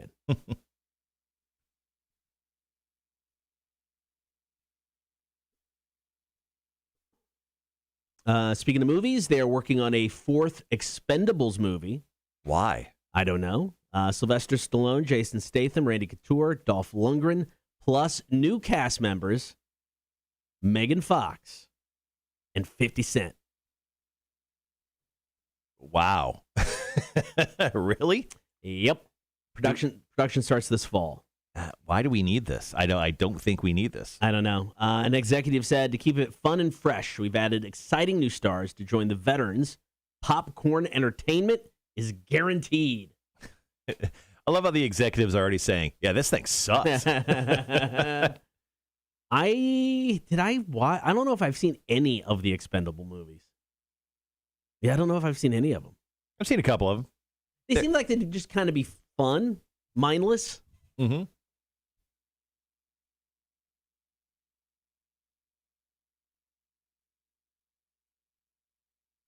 They're exactly that. They're not good films.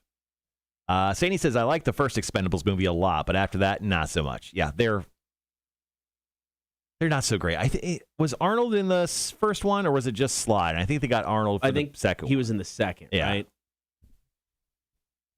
Well, it's like I loved the concept, especially early on, where you had all of these old action stars. I thought that was kind of a neat idea. As Bruce Willis was in one? I think he was in the last one, the third one. Chuck Norris showed up for one. Yeah, I mean, they brought all the old action guys back into this, and that was the novelty of the film. Right. But that was kind of it.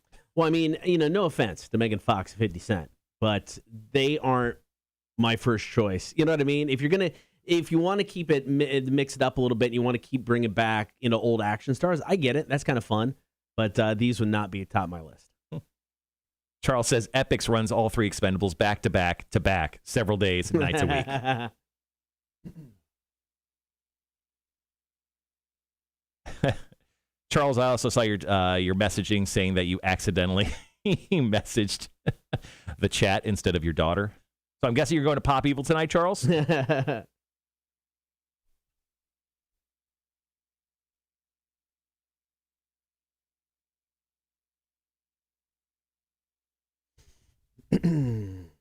All right, so still got a couple minutes of commercials, and then we'll get into some Rob Zombie Dragula,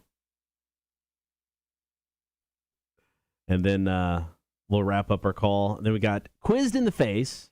Like I said, this is utterly and completely the most random quiz ever for Quizzed in the Face from Marshall. Sex toy or hairbrush? I'm going to give you the name, and you have to tell me whether it's the name of a sex toy or the name of a hairbrush/comb. Some of them are combs. What? I know. I don't want to do this now. I know. Combs? Son of a bitch. A comb killed my father. Oh. All right, so after the show today, got our interview with Chris Jericho. Got to be someplace at 12:30 for Jazz Fest. Going to try to get a nap in, work on the show a bit, get a nap in, and then head to Victory North for the show tonight. Have a good one, Thomas. See you later, Thomas. Yes, Andy, that's Quiz in the Face today. It's going to be sex toy or hairbrush. Be a good one to stick around for. Obviously, Poppy will come at the top of the 8 o'clock hour. No pun intended. Who knew combs even had names? I didn't know either. I had no idea. I guess, is there some extravagant one? Yeah. Made of like giraffe bone or something?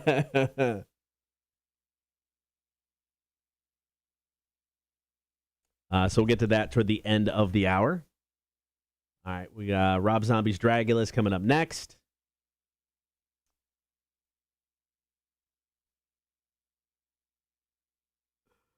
Oh, man. Tomorrow on the show, we've got another Mount Rushmore. I can't think of what we're doing tomorrow. So in Canada, Cotter, yes, while you look for that, in Canada, a disgruntled customer at a Dairy Queen, specifically in Port Alberni, British Columbia, Canada, took out his frustration over being told to wear a mask by relieving himself in front of the staff at the counter. The incident was captured on camera and appears to show the man urinating on the counter following an altercation with restaurant employees. In the video, the man can be heard arguing with staff and refusing to wear a mask on before he unzips his pants. Staff can be heard shrieking as the man begins to relieve himself. The video was recorded by a customer and was shared with CTV News by his friends. So his friends. Wow, and this is maybe a younger guy. He's wearing like a flannel, kind of baggy jeans, has a backpack on, cap on, long brown hair. So the incident happened right around 9 p.m. because who doesn't go to Dairy Queen at 9 p.m.? Are they even open? Yeah, that's a good question. I guess so. Most fast food places are open at least till 10. So according to a local police sergeant, this is the first incident of this nature. I think people should just wear their mask and be safe and be polite. Police have not made an arrest in the case, but are asking anyone with the video of the incident to share it with investigators. So they haven't even arrested this guy. And then the staff can be heard screaming in the video, "Stop!" And then someone else going, "He's doing it." So this guy just takes a piss all over the counter because he won't wear a mask. Yeah, Jesus Christ. Tomorrow's Mount Rushmore is the Mount Rushmore of dinosaurs. Yes. Mount Rushmore of dinosaurs. I love this one. Yeah, it'll be fun. All right, just under 2 minutes. Do you have any else on the any other stories on the stream or? Yeah, I mean there's one I like from Jerry here that we can bring up. Okay. So I figure we can dive into the debate as to if we ever been that guy, and then if you got something to end it on over there, we can do that.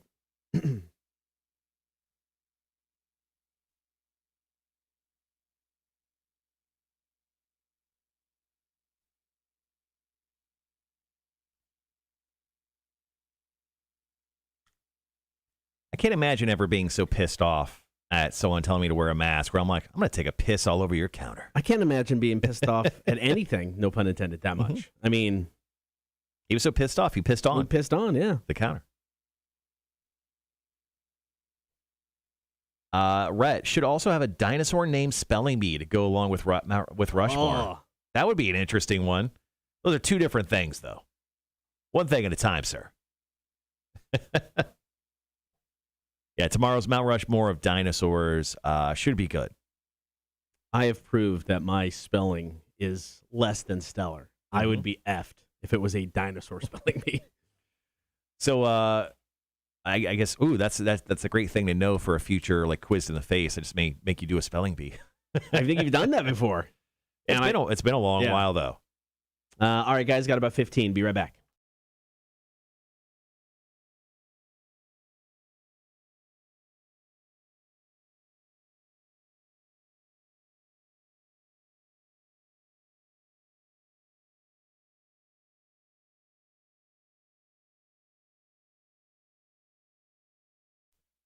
Who is that one person that you've worked with that always makes it a real pain in the ass to do your job? You can hit us up with a text, 800-394-1061. Also comment on the stream. But, Marshall, I think we need to turn this around for a second. So we were asking about the one person you worked with. Mm-hmm. Do you think you and or I have ever been that person? Yes. That has made it a pain in the ass for someone to do their job? Yeah, no, I would say we definitely have been those people to certain people, because people will look at us and be like, Cotter and Marshall are friends. They're buddies outside of work. They're a tag team. And they look at us, they're like, they get away with everything. They just agree with each other so they can get their own way and screw us, the rest of us over. I feel like probably some people we've worked with have had that attitude. Oh, 100%. And definitely attitude. 100%. I mean, you overseeing the promotions department, Yep. You had people under you, me overseeing programming. I've got, people under me. And I think anytime you are in any sort of position of management, there is always going to be somebody that looks at you as a pain in the ass. And that's fair. I mean, I think once you get that job, if you know that going in, it's easier to deal with it. Yeah, and we're personalities. We have large personalities. I do. And I'm difficult to work with. I know I am. I absolutely know I am. That is a true I'm a sarcastic prick who I'd like to do things a certain way. I feel like I have my reasons for them. And most of the time, I am willing to compromise and work with people and make sure that things happen. And sometimes I just have to go, yeah, okay, great. But, I think for the most part, I'm not the absolute worst person people work with, and that's why I still have a job. No, and I think that's fair. And I agree with that. Where there has been those people that looked at us as the pain in the ass, I don't think by far either of us are the worst at all. I mean, top 3 maybe? Yes. Yeah, okay, that's fair. Number 1 on their list? Probably not. Do you feel, is there any sort of regret or bad feeling knowing that you've probably been that person for someone? Or is it just like, it's part of the gig? That's a good question. No, probably not. I mean, I don't live in the past. I live in the present. You know what the present says? I'm awesome. So you know what? If you got a problem with me, that sounds like your problem. Who is that one person that you worked with that's always made it a real pain in your ass to do your job? You got anything else on the stream? Yeah, so I like this one because I think it's super relatable. So Jerry says on our Facebook page, he goes, smokers in general. When I worked at a local restaurant, I was one of the only ones who didn't smoke in the kitchen, but I was never allowed to take a 10 to 15-minute break. But all the smokers that got to go outside multiple times a day. Now, we have quite a few smokers in our building. Yeah. It's essentially you and I don't, and everyone else does. They're out there all the time. They are. Like, if you do a cumulative total of time that our coworkers spend outside smoking, would you say, if they were here for an 8-hour day, would you say it's like an hour and 15 minutes? I would say. On I would average, think so. a day? Yeah. That doesn't include, like, the bathroom break where they go wash their hands afterwards. Some of them do, some of them don't. Some of them don't. And, like, their lunches, too. And their bathroom. I'm like, overall, I think most of the time, our coworkers probably work an average of, like, 2.5 hours a day, which actually I think is done in a study. They prove that most people on an 8-hour day, they technically only work, like, 2.5 hours straight. All right, coming up next, Marshall is going to get quizzed in the face. Straight up, just going to be honest. This is the most random quiz I've ever come up with, and I just completely stole off the internet. Sex toy or hairbrush? I'm going to give you a name. You have to tell me whether it's a sex toy or a hairbrush. Quizzed in the face, coming up after Seether. This is Bruised and Bloodied. This is the Cotter and Marshall Show. Rock 1061. I can't wait to hear, like, the executive. All right, guys, Pop Evil is joining us in studio, hopefully, here in about half an hour or so. Hopefully they're not on Rockstar time. We get that a lot with rock stars, Rockstar time. We see it to be somewhere at 8 a.m. We go on air shortly afterwards, and they show up at like 9:15. So I hope that is not the case.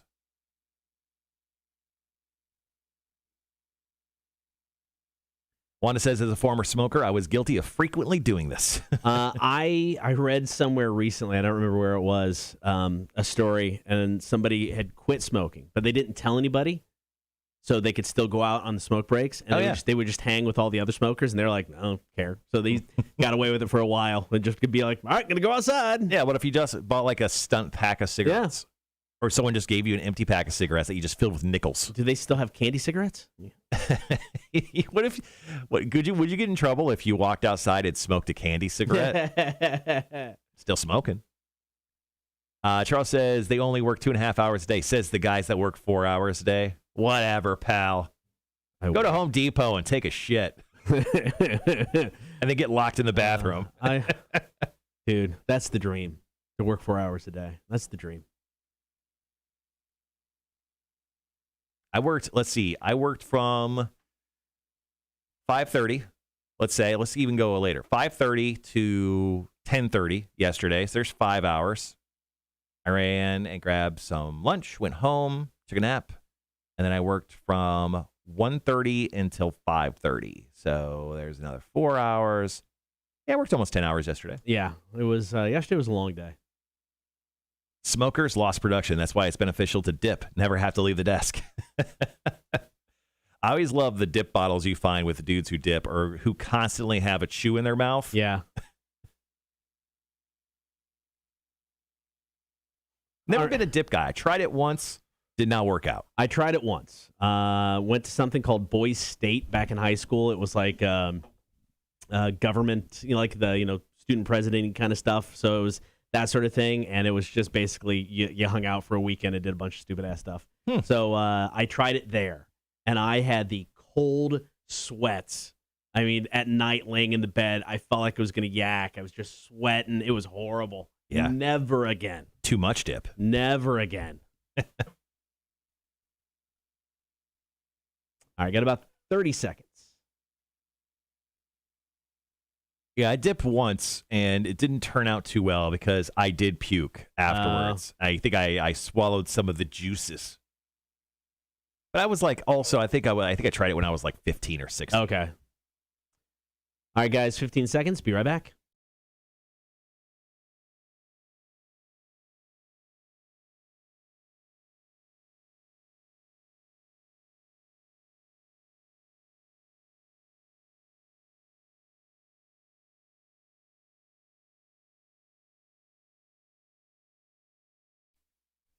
Marshall is about to get quizzed in the face. Sex toy or hairbrush. We'll see how he does. Don't forget, hop on the stream, Facebook, YouTube, and Twitch. Watch the show each and every morning. Today is a great day to hop on the stream. After 8 o'clock, Pop Evil stopping in studio. They got the big show tonight at Victory North Savannah, so it's going to be great to have him in studio. Yeah. Watch the whole thing on the stream that's coming up just after 8 o'clock. But right now, for Quizzed in the Face, it is sex toy or hairbrush / comb. I'm going to give you a name, and you have to tell me whether it is a sex toy or whether it is a hairbrush. I had no idea hairbrushes had names. The only thing I really think of is like, I feel like they have names like a cowboy hat or something with like the executive or the Stetson or something. That's the only. What else would you name a comb? Big one? I've got small one? I've got a few here. The black one? We'll find out. Some of them, I don't know. Some of them seem like no-brainers. Some of them are. Some of them aren't. So we'll see. All right, here we go. Number 1, quizzed in the face, sex toy or hairbrush. Mystic wand. No. Mystic wand. Well, I mean, it's not a comb. It says wand. Immediately caught her. And quizzed in the face, I think this is a sex toy. Okay. That is correct. The Mystic Wand is the battery-operated portable version of the famous Magic Wand. Oh, of course. Everyone knows the Magic Wand. Little Kim talked about the Magic Stick. Same thing? I think so. Okay. Number 2, quiz in the face, sex toy or hairbrush, Bone Super. The Bone Super. I feel like, immediately I think this is a comb because it's made of some sort of bone. Maybe a cow bone. Give me comb. Yeah, that is correct. All right, not a whole lot of info on this one, but it is the one I found was the Bone Super Rat Tail Comb, $8 on Amazon. Well, I do have a rat tail, so $8 on Amazon. All right, here we go. Number 3, quizzed in the face, sex toy or hairbrush, plugged in soft touch. Oh, come on. Plugged in soft touch. I feel like this is a softball. No, or softball shaped. I mean, it says plugged in. No comb's going to be plugged in. I'm going to go with sex toy. Wrong again. Really? The plugged-in soft touch flex brush is gentle on hair and scalp with specially designed movable plates. Movable plates? I don't know. This is like, is that a flat iron? It is not. It's actually, I don't think it plugs in, which I was completely confused why they call it the plugged in. Yeah. I don't know. But is that a name brand? It might be. Interesting. There you go. All right. All right, so you are 2 out of 3. We're going to move on to the next one. Number 4, the Smart Wand. Number 4, the Smart Wand. Can you ask Alexa about this? Alexa, turn on the Smart Wand. I'll be there in a moment. I'm going to go with sex toy on this. Okay, that is correct. The unique Sense Touch technology lets vibrations build on contact with your body and increase in intensity naturally. If it's not Alexa enabled, I don't want it. Alexa, can you turn it on? Is that a yes? Or No, is that a It was on. Number 5, you are 3 out of 4. Quizzed in the face, sex toy or hairbrush. The wet brush. Oh, The wet brush. now it seems like you're tricking me here. The wet brush. The wet brush. Can I have a definition? No. No. Can you spell it? The wet brush. I'm gonna just go with comb. Comb on this. Yeah, That is correct. The wet brush original detangler delivers less pain, effort, and breakage. That sounds like a definition for a sex toy. I know, right? All right, so you're killing it so far. Okay. You know your sex toys and brushes, man. Hey, I've got a reputation to uphold over here. So. 4 out of 5. So we'll continue with Quizzed in the Face, sex toy or hairbrush coming up after this. It is the Cotter and Marshall Show, Rock 106.1. All right, we're going to come right out of spot. So Red actually just dropped in a story that's pretty interesting. He said, so I have a sex toy story. I was working on Hilton Head during tourist season. A guy driving in with his family from Ohio found a suitcase on the side of the road, thinking it fell off a minivan. The guy grabbed the suitcase and brought it into the sheriff's office. Once at the office, I asked him, did you open it and look for some ID? The guy says no, so we open it. Right there on the receptionist desk in front of this dude and his kids. Inside was a collection of used sex toys. Needless to say, it was an awkward situation. A follow-up question. How do you know they were used? Were they just loose? Was it like going to the flea market and finding a bunch of action figures? Like, oh, they're not in the packaging. They're loose action figures. Maybe still moist? Maybe just stained a little? Right, you're a detective of some sort, Rhett. I mean, did they have some residue? Did you try to take fingerprints off them? He goes, I got a pic of it I could text. Yes, please. DM me that picture immediately, please. Andrew says, good morning, my dudes. Good morning, Horde. I have not been able to be on lately. I am training a new hire this week. Oh, I hope that's going well, and welcome back. Good morning. It's a good day to swing by and hang with us today. Pop Evil joins us in studio here, hopefully the next 15-ish minutes or so. Fingers crossed. Have they texted you back at all this morning? No, but there was an email last night saying we are all set. We'll be there. I like that. That's better than positive.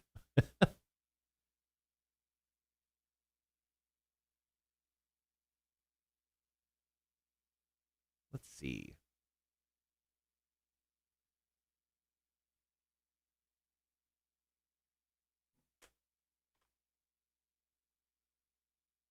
All right, so we've got about 3 minutes left in commercials, and we'll get right back to Quizzed in the Face. Oh, Jesus Christ. All right, I'm going to show this on the live stream. So once again, Rhett, thank you so much for the story. So here is the suitcase. Oh, my God. Of apparatuses that this gentleman found. That is so many dildos. That is so many dildos. Somebody was ready to party. Oh, man. I mean, look at the one on the very top. That's a fist. Oh, that is a fist. That gives you like forearm. Jeez. Jesus. Wow. Bet you didn't think you were going to see that on the show today. He goes, there is a fist. Oh, dear Lord. Did you poke around with your nightstick in there to move stuff around, Rhett? What does one do? What do you do with it? I mean, what do you do with it? I feel like the police department just has an open fire flame. They just throw the whole thing in there. They have a furnace. They just throw that stuff in there. Let's get rid of that. They throw it in there, and you hear it shrieking.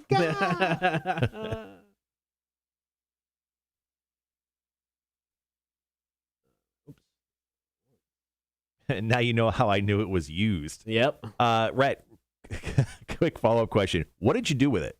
Yeah. Where does that go? Did someone claim it? I hope someone claimed it. Oh, that'd be awesome. I'm here for the dildos. I'm here for the suitcase full of apparatuses. Sir, what do you mean? Can you be more specific? Well, there's a purple one. There's a black one. There's what one would call a fist. Yikes. Charles says that pic looks like a massage parlor starter kit. What do you say, Tony?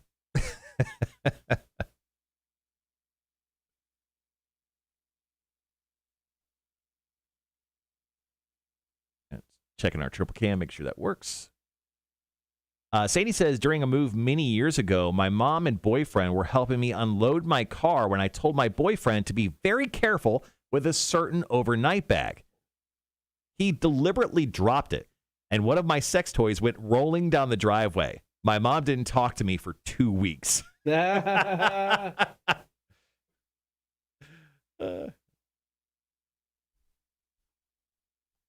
Was it just like one of those egregiously like fake?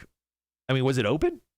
Like, was the bag open? Was it a shopping bag? Like, how did it fall out so easily? Did he unzip it and just like shake it out? Red said that suitcase full of dildos, it was turned into evidence locker as found property and eventually destroyed via furnace. Exactly. I thought that's what you guys did. All right, guys, be right back.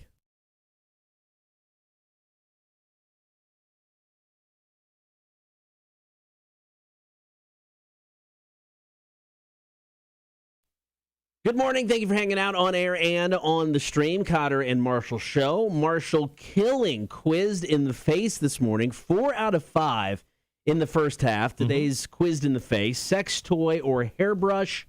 Giving you the name of one of those. You have to tell me which it is. So obviously, you know your stuff, man. I'm impressed. Thank you. Definitely. No, it definitely hasn't been guesses the entire time. All right, here we go. Number 6, something called the cone. The cone. Now, come on. That doesn't sound like a hairbrush to me. What would you do with the cone? It doesn't sound like it has any bristles. I'm going to go sex toy. That is correct. According to the Amazon review. Wow. You really dove into this. First new invention in sex toys in years. It was worth the wait. Great playtime for women and men. A little imagination will discover hundreds of positions and uses. And also, if you need to take a sewer cap off, you just put a couple of them around it. No one will fall in. Not a single person.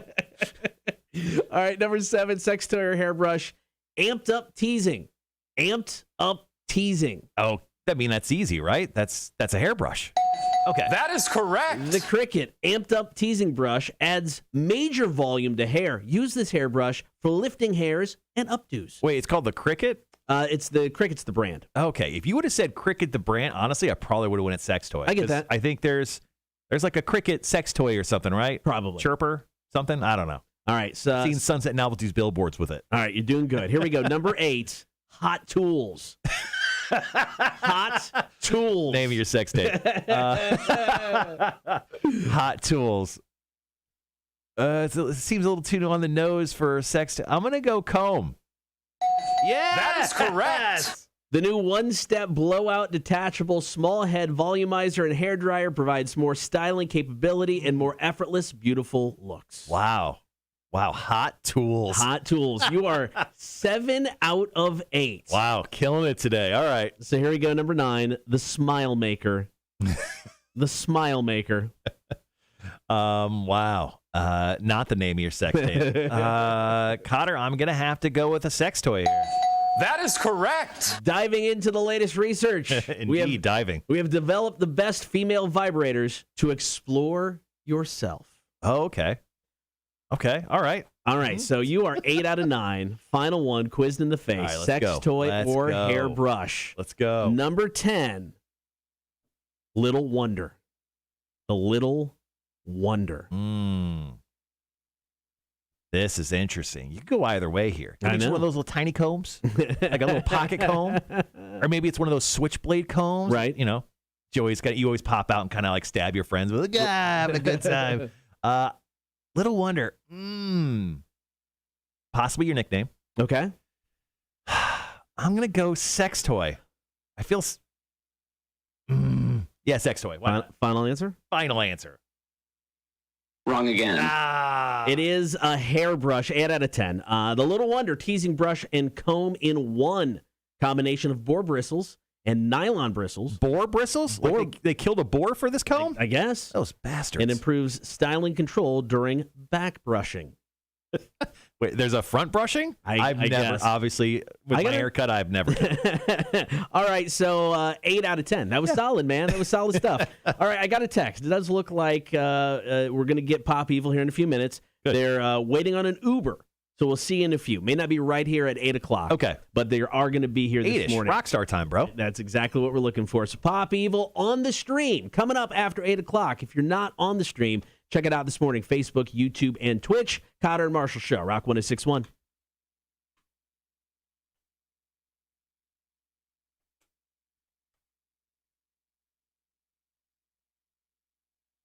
All sorts of fun there. All right. Let's just say cool. Let me know when you're here.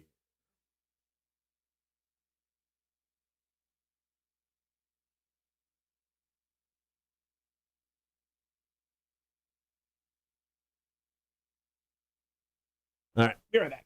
Okay.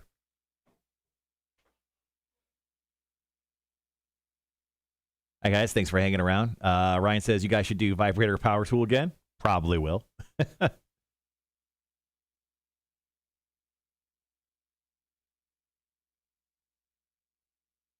Just joining.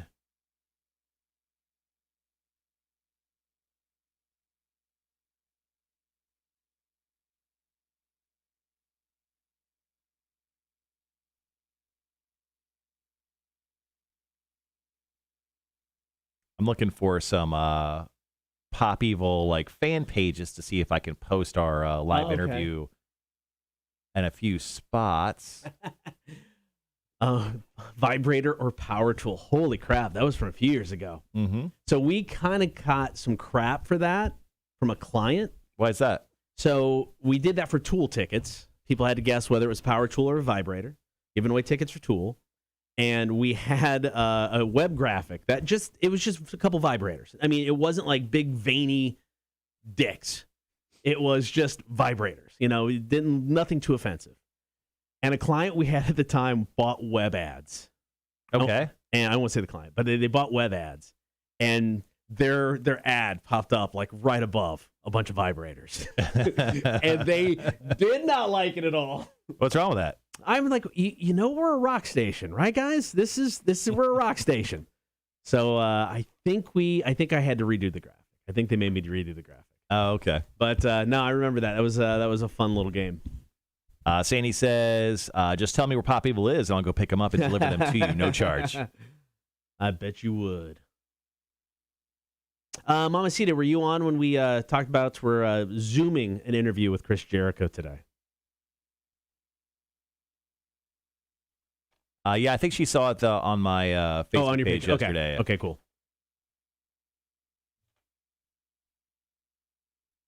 So Monday, being Labor Day, we have the day off, so we're not going to be here. No stream. Now I plan on getting drunk on Sunday. We're not going to run a typical best of that day because we're running the countdown. I need as many hours to cram in as many songs as humanly possible. So I was going to have us just voice track some really simple intros into songs. Because if we did a bunch of bits, I'd have to cut songs, and I need all the hours, or it's going to run until like midnight on Monday.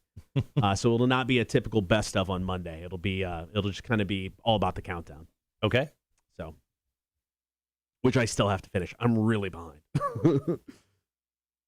How many songs you up to? That's a good question. So, like I said, I've put all them together in the initial run. I'm now running through them backwards. To make sure each hour is, make sure I got every hour kind of timed out correctly, making sure songs in the right spot. So I'm about up to from 1061, I'm up to in the 300s. So once I get that done, I'll go back through. I'm going to dig through the local music again. Like I said, I've got about 4 local bands in right now. There's several others that I think deserve to be in there. So I'm probably going to go back through and put some of those in. Some of the classic rock songs that would, make a list, I think I'm going to jettison, just some of the, I don't need 47 Led Zeppelin songs in this list. There's other songs that we've played. According to you. There's other songs that we've played that I think probably are more important for us as a station to play. So then it's just like fine tuning. I've started to go through the suggestions people have sent in, which really make it awesome. That's a big help. So making sure there's songs that are plugged in that people brought up, listeners that brought up that I've gone, oh crap, that song definitely needs to be in there. So I'll be done by Friday. I'll have Fridays done by Friday. That's cool. I know.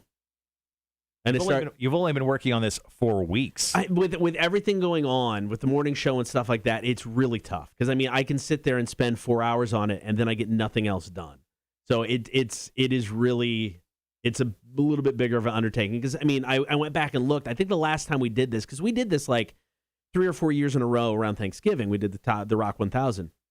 And once I had done it once, it was so much easier because you had last year's list and you go through and you take everybody's votes and, you kind of recategorize everything. But you didn't have to do that initial run through because stuff's already there.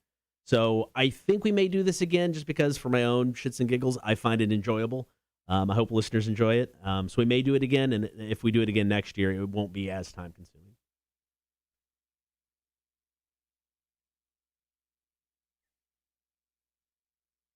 Sorry, I'm just tagging some Pop Evil fan groups on the Facebooks. It's all good. I'm going to kill our audio to the stream for a second, guys, because I'm going to fire up the delay now so it's ready when they get here.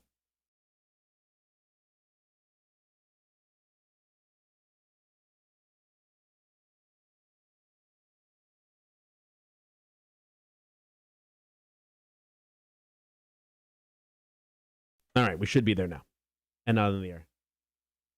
I hope so. Oh no, Gibby, it's all good. Sorry,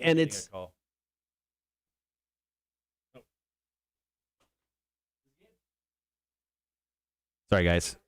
God, I need to take that call real quick. I'm sure it was probably someone from Pop Evil. So, let's see how many songs you up to. Yada yada. See, perfect example of why you need a door greeter. Sounds like Cotter's giving him directions. We're like, the radio station's not the easiest spot to find. So, like, usually I tell people, like, Taste of India. Most people have seen, if you've lived in town for a while, Taste of India. Our stations, if you're looking directly at the front door of Taste of India, go about 30 yards to your left. And then you'll see, like, a door that has a thing that says Dick Broadcasting. That's our company that owns Rock 106.1. And we're not, like I said, the easiest spot to find. So usually rock stars are like, where the hell are you? Where's your stupid radio station? There's not a big antenna sitting outside or whatever. Are they asking where we're at? Like, where the hell is your spot? They got delivered to the wrong area. Like, how far away? They're out by the airport. Okay, Jesus Christ. So yeah, he said that they put in the, their address. They're like, it's like an hour, or it's like a mile and a half away. And then they got to some place and it's like, oh, this isn't it. And then I'm like, you got the address, right? And it's like, yeah. So, no, Gibby, but back to your thing. You're welcome. And I oddly enjoy putting these lists together. So I don't know why, but I oddly enjoy doing it. So, but you're welcome. And I enjoy doing it myself. So. All right, so let's go ahead and flip the hour then. Yeah, totally. We'll flip the hour. We'll jump into trivia. It doesn't sound like they'll be here at least for another 30 minutes or so. Yeah.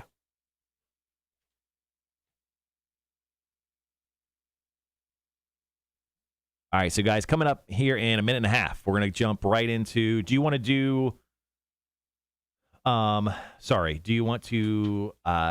the Rock Countdown break and then go into trivia, or do you just want to do trivia right now? I don't know if you wanted a buffer here. Let's go ahead and do trivia. I put up on the Facebook page earlier, thankfully I did, hey, who do you want us to play for? So we got some people who commented, so we can go ahead and jump right into it. We have people both selecting both of us. So if we want to go that route. Because if they get here, then at the third break, we can just go right in. You've got Kristen Gabriel Pear and Joseph Madden have both selected you to play for them. I don't know which one seems cooler. Kristen said would be honored to have Marshall play for me. What did the other guy just say? Just go Marshall. Go Marshall. I'll take the honor. I love that she's honored to have me play for her. I did win yesterday. No big deal. Okay, so no pressure. I'm going to play for Melissa. All right. So do you want me to ask you first? Yeah, let's go that way. Okay. Good. All right, guys. Be right back.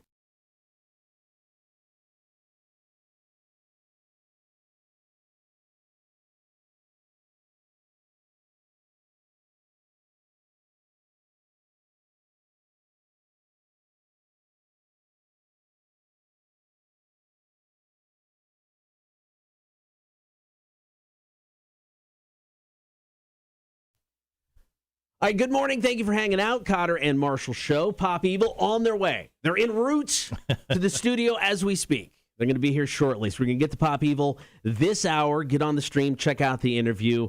Be hanging out in between songs and commercials as well. So we're kind of flip-flopping things so we can make room for Pop Evil. Right. Give them all the time they deserve.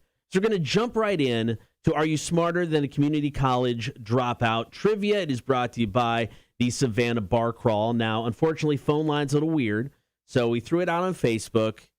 Select one of us. We're going to play for one of you guys. Who would you like to represent you? Well, Kristen was like, would be honored to have Marshall play for me. I mean, no big deal. I'm sort of not the worst. So thank you, Kristen, for believing in me. All right, so we're going to quiz Marshall first. Okay. You're playing for Kristen. Whoever does better, their listener will score some stuff from the Savannah Bar Crawl. I'll do my best, Kristen. So here we go. It's 7 questions. You've got 60 seconds. If you don't know an answer and want to pass, feel free to do so. Your time will start as soon as I finish question number 1. Are you ready? I'm ready, man. Let's go. Multiple choice. Heisman Trophy winner Herschel Walker recently launched his U.S. Senate campaign in what state? Georgia, North Carolina, or Texas? That would be Georgia. That would be correct. Which fast food chain introduced the Dollar Crave menu in August of 2014? Oh, my gosh. One more time. Say it again. What fast food chain introduced the Dollar Craving menu in August of 2014? Craving. Ooh, it's a weird name. I want to say McDonald's. Incorrect. Burger King. What breed of dog is the title character in Stephen King's 1981 novel Cujo? St. Bernard. That is correct.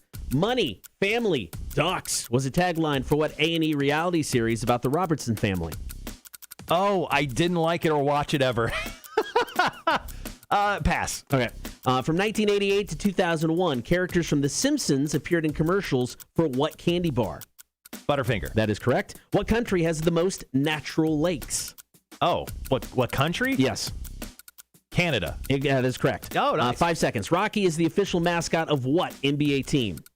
Rocky the Bull. The blah blah blahs. I can't remember. That is incorrect. But you got 4. 4 out of 7. It's not a bad showing at all for Kristen. All right. Correct answers. Correct answers. I got them. You got them. Heisman Trophy winner Herschel Walker, U.S. Senate campaign in Georgia. Taco Bell put together the Dollar Craving menu in 2014. Did they call it Crave menu? Yeah. Okay. 2014. Right. Cujo is a St. Bernard. Money, family, and ducks. Duck Dynasty. That's the stupid show. Okay. 1988 to 2001, The Simpsons appeared in commercials for Butterfinger. Canada does have the most natural lakes, and Rocky is the official mascot of the Denver Nuggets. Oh, I would have never got that. The Denver Nuggets. All right, Marshall, 4 out of 7. I'm playing for Melissa. That's going to happen next. We're going to play Pop Evil right now. The guy's coming up here in a few minutes. This is the latest tune. It's called Survivor. It is the Cotter and Marshall Show. Rock 106.1. There we go. Sorry, I had that song in for them when they got here and forgot to switch it out. So we're going to hear it now. We'll play another one later. Yeah, we'll play another one. Actually, I'll get into it later. All right, Melissa, hopefully I did well for you. I don't know. I'm not happy with 4. 5 was my goal. I wanted to get 5. 5's usually a game breaker, but we'll see. I don't know. I think 1, 2, 3. I know you're going to get possibly 4. It could be a tie. And once again, when we're playing trivia like this, if it does come down to a tie, we just do a coin flip at that point. The phones, yes, are still unfortunately down. And thank you, everyone, for joining us on the live chat right now. Once again, Pop Evil, a little bit of a miscommunication maybe, or just maybe Uber or Google Maps does not like them. But they are running a little bit behind. So Pop Evil will still be joining us, but they'll be doing it closer to 8:30 today. So here in about 20 minutes. they'll be joining us. Cross your fingers. Yes. They'll be joining us live in studio. All right, 2.5 minutes. This is the latest tune from Pop Evil. It's called Survivor. Really good chance we'll hear it tonight. Mm-hmm. Victory, North Savannah. I definitely want to ask about this song because they released a new album, obviously this month, or this year, back in May. And this song just so fits the current situation. You know, everybody's kind of going through if you just really listen to the lyrics. So and it sounded like they wrote most of the album pre-pandemic. Mm-hmm. So it's like, was this something they wrote pre-pandemic, or was this like, oh, I got an idea, we got to do this? Curious. Yeah, this song just has like a vibe to it where you feel like you're going to hear it like on every NFL, NCAA football kind of like intro, outro. So I'm going to ask him that exact question. I'm like, have you been approached by the NFL or NCAA football, college football? Andrew says, so how do I play against you? Are you picking random people? We're picking people in the last couple days, and this is going to be fixed. We're going to go back taking calls here, hopefully on Thursday. But we have kind of one more day with nonsense. But right now, I think yesterday we did text. Today we did a Facebook post on playing for people. Yeah. Are tickets still available? Yes, tickets are still available for tonight's show. Tonight over at Victory North. You can actually get the links by going to rock1061.com. There's a little concerts tab right at the top. Just click that, and then that'll take you directly to the site. Tickets are like, I don't know, $30-ish, but there's like 4 bands tonight. So Broken Love's going to be a part of the show tonight. 0936. 0936. We're playing Adrenaline from those guys. So it'll be very cool to see them in town. And then obviously Pop Evil headlining the show. Yeah, it's going to be fun. Can't wait. Gibby is actually going up to Atlanta today. Look at him. He's going to see the Butcher Babies, Stitched Up Heart, and Infected Rain. Okay, that's awesome. I got about 40 seconds. I've never heard of Infected Rain, but they sound pretty incredible.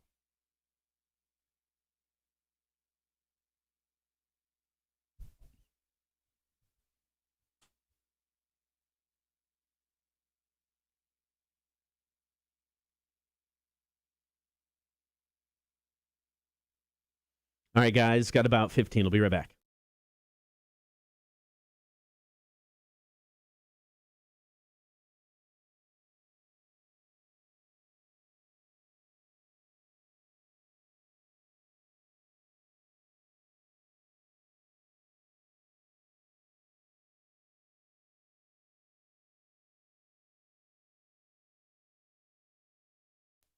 Latest tune from Pop Evil there called Survivor. Guy's going to be in the studio this hour. They're on their way. Uber does crazy things sometimes. It's fine.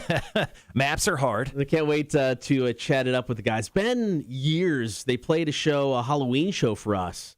What, 5, 6 years ago? Yeah, I think it was like 2017, maybe 16. Yeah, it was out at the old Music Vault in Hardyville. That's how long ago it was. It's been a minute. They're at Victory North Savannah tonight. You still get tickets. We're going to chat it up with them here in just a few minutes. Right now, we are playing Are You Smarter Than a Community College Dropout, brought to you by the Savannah Bar Crawl.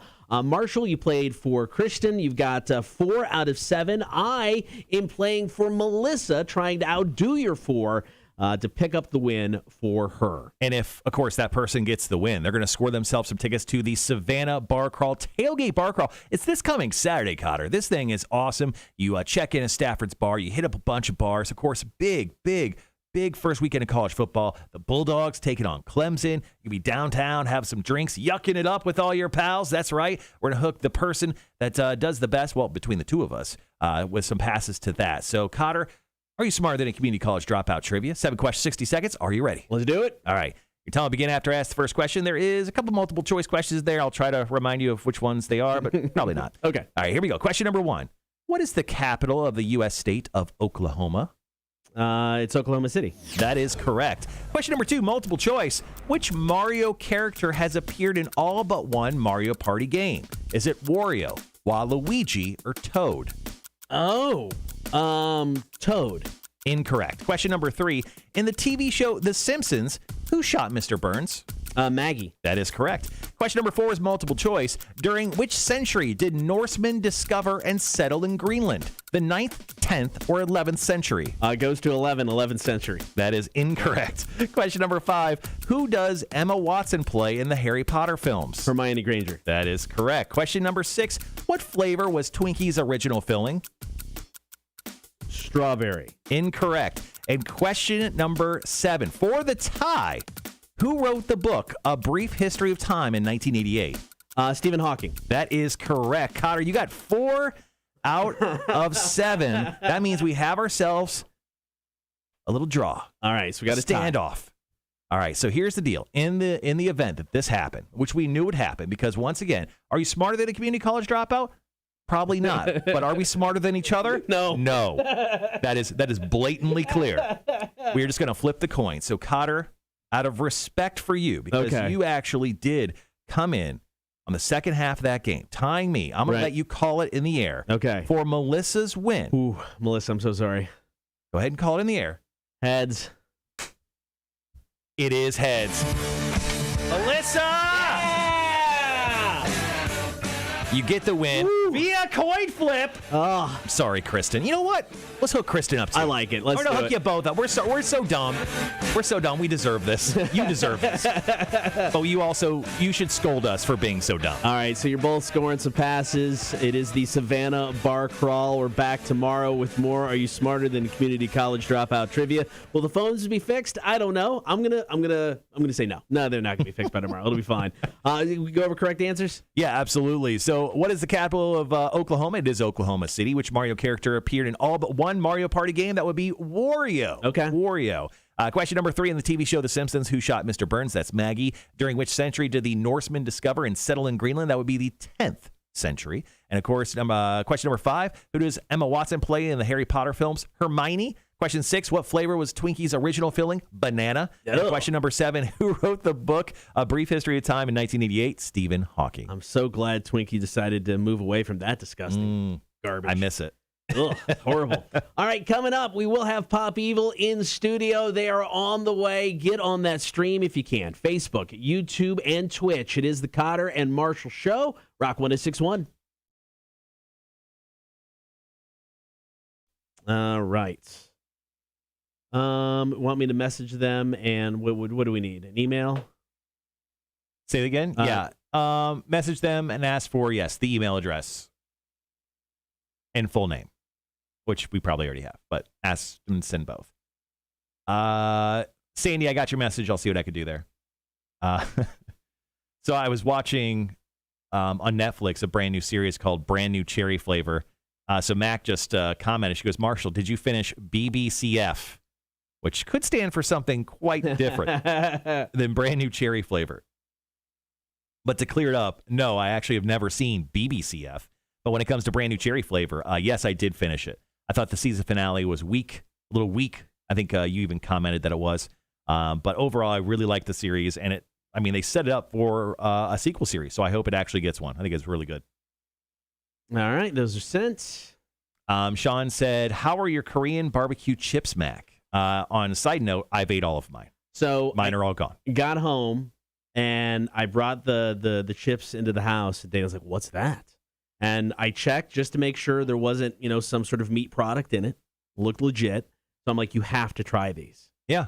My wife loved them. Oh, of course. I mean, just devoured them. So wife was all about it. So thank you. Yeah. Here in a few months, Sean, we're going to make you send like one of those medium-sized Home Depot boxes just full of chips. Rhett says, you still watch The Sopranos? Yes, I am. I took a break. We watched some other stuff just so we weren't absolutely slamming through The Sopranos, but we went back and watched 2 episodes last night. Middle of season 2. We've gotten past the small Italian trip they took where Christopher did a bunch of heroin for no reason. They really didn't explain it all. And then I think the last episode I watched, he took some acting classes and then just beat up a guy.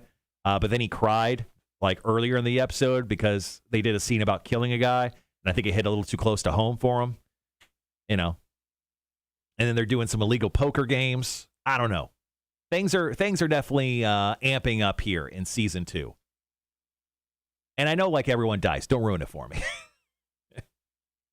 all the guys die. Just don't tell me which season. That would be really rude.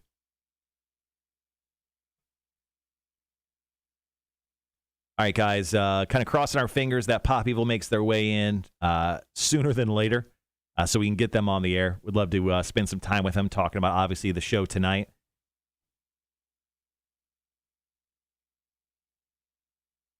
Hold on, I'm going to go check the door. I heard someone slamming on it. Stacy's around, but yeah, you can definitely check.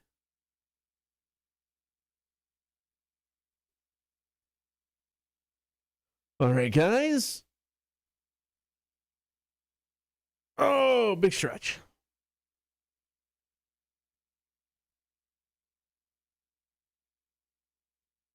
Big thanks to everybody hanging out today. I do like that.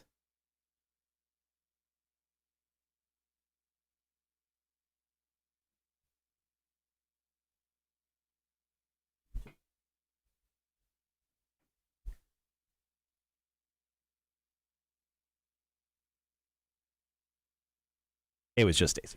Okay. Did you get your magic bean water? Says Heather Davis. The coffee? Oh, I think he did. I did.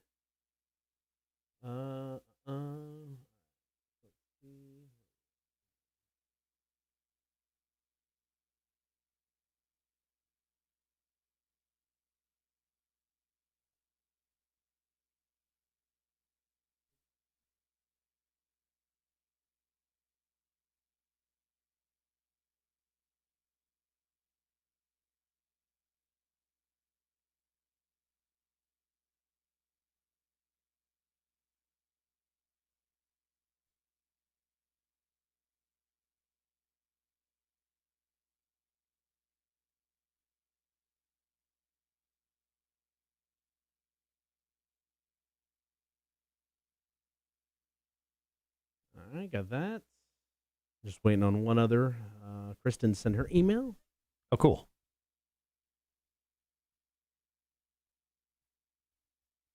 All right, so we've got about a minute or so left in commercials, getting into some Red Hot Chili Pepper scar tissue. By then, hopefully, have the guys in Pop Evil in studio. Yeah, hoping to get those guys in. I'd like to spend some time with them, just obviously talking about the show tonight, but they have all sorts of stuff that have gone on. I've got a little fun question that has a prop in it. So we'll be asking about that. Don't want to give about too much. And then I want to talk about Lee's battle with COVID. Obviously, that's happened most recently. I want to talk about how that affected him. It's affected people in different ways. Some people experience no symptoms. They just have positive tests. Sometimes they just have some aches and pains, and they're able to kind of walk it off. And then there's guys like Jonathan Davis, who I'll talk about in Marshall's Music News today. Yeah. Where Jonathan Davis, I mean, he looks like he was on his deathbed trying to perform with the band. So he came back to do some shows after testing negative with COVID-19 for a couple days in a row. And he's struggling with the after effects. I mean, he's incredibly weak. He's just having a really tough time with it. And I was actually going to have you grab some audio for the band. Or from that segment, oh, okay. But he's actually so out of breath and it's so loud you could barely hear him. Like, it wouldn't make great radio. But it was just kind of sad to see him kind of sit down, because he has he doesn't have quite the throne that Axl Rose and Dave Grohl had when they broke their legs, but he has this I don't know, castle king looking chair that he sits in. Yeah, and it was just kind of sad. And he has an oxygen tank right next to him that you just take hits of oxygen off of. Yeah, that's rough, man. That's definitely rough. That sucks. Yeah, Sandy said one of her favorite bands, Blacktop Mojo, just had to cancel their next 5 concerts due to one of the members infected with COVID. Yeah, it's rough, man. Yeah, so anyway, we'll definitely want to talk to Lee about that. It's obviously, a battle that he went through.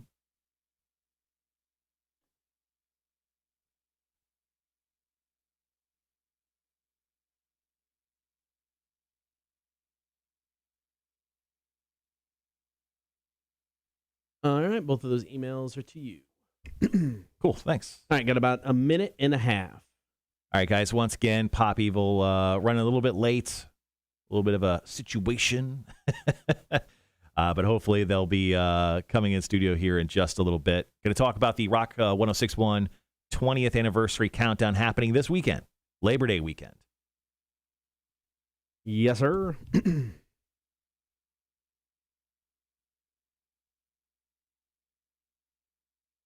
And then hopefully just a few minutes after that, the guys will join us in studio. We also have Lauren Wolverton coming in from Connect Savannah. She'll be explaining The Bachelor for us, in case you missed episode 3 of Bachelor in Paradise. I had it on for about 45 minutes completely in the background. I was not as enthralled with it as I was the week previous. Kind of a downer episode.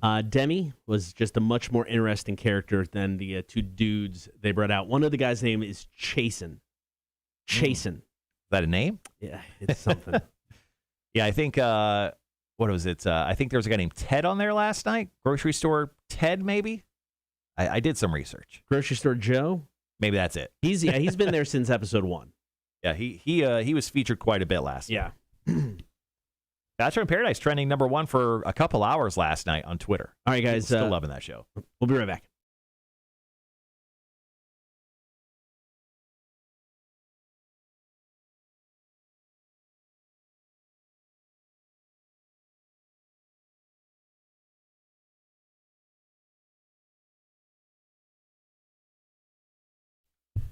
Coming up this Labor Day weekend, we've got the biggest countdown we've ever done. It is the Rock 1061 20th anniversary countdown, counting down the top 1,061 songs ever played on Rock 1061. It starts this Friday morning at 10 o'clock with Crash.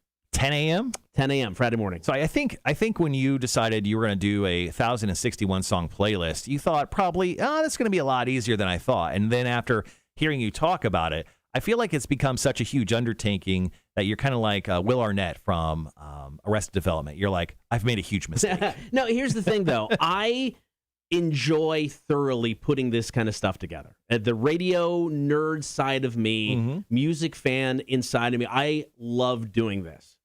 It's so time-consuming, and with the show being time-consuming and everything else being time-consuming, sure, that's where the snag comes into play. It's just like, I don't know if I have enough time.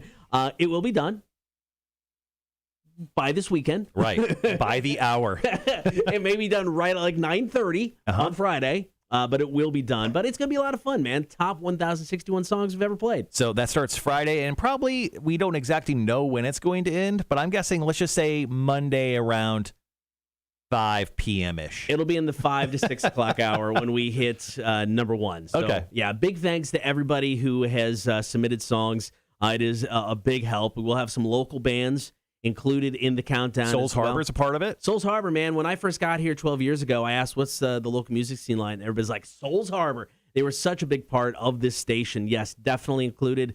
Cuss is going to be in there. In for a Penny included. Lil Lack's going to be included. And we'll have some other local bands as well. So it's a lot of fun to put together. Hopefully you guys will have a lot of fun listening to it as well. Waiting on the guys in Pop Evil. They're on their way. They're in an Uber, en route to the radio station.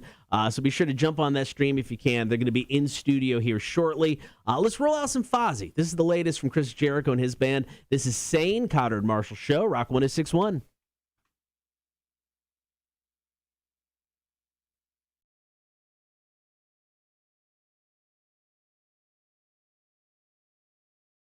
Ooh, there it is. So Sean was just talking about, yes, Pop Evil's hopefully coming up very soon, guys. Sorry, Rockstar time. Sean just said, just made a bomb-ass breakfast sandwich. Fresh egg, salt, pepper, slice of pepper jack, a little mayo, some Hellman's creamy chili honey sauce. Ooh. And some smoked brisket. Oh, that sounds delicious. That sounds like you're not going to be going to work. You're going to be going right back to bed. So I actually bought a small bottle of pepper-infused honey. It's got a bit of a bite to it. It is nice. Delightful. So I bought some chicken and waffles on Sunday morning, and I just happened to buy that like a day before. It was like $10 for the bottle of this chili-infused honey, but I was like, screw it, let's try it. It is delightful. Sounds good. Yeah, anything fried, I'm sure it's going to taste excellent on it, but I've only got a chance to use it once, but it sounds like it'd be excellent on that sandwich. Yes. Hello, Lindsay. Morning, Lindsay. Yeah. So yesterday during, I had to prep for not just one, but 2 interviews kind of. I've only known about either for maybe within a span of 12 hours. So yeah. I probably spent at least an hour and a half yesterday kind of going through a ton of stuff on Pop Evil, what they've been doing, along with Chris Jericho. So we're going to talk to Chris Jericho of Fozzy, of AEW, of WWE fame. Coming up later today, we have a Zoom call with them. So what we'll do is we'll take that audio and we'll actually put it on the show on Friday. So we'll air that on Friday. We'll probably just put up the full video. Actually, if you send me the video, I'll edit it. Yeah, I'll edit it up and I'll put it out the same day that we do the show. Right. That we air the audio. Well, I'm hoping that we can do part of it from this, and I can just record the audio right into there. We should get that sorted out pretty quickly. Yeah.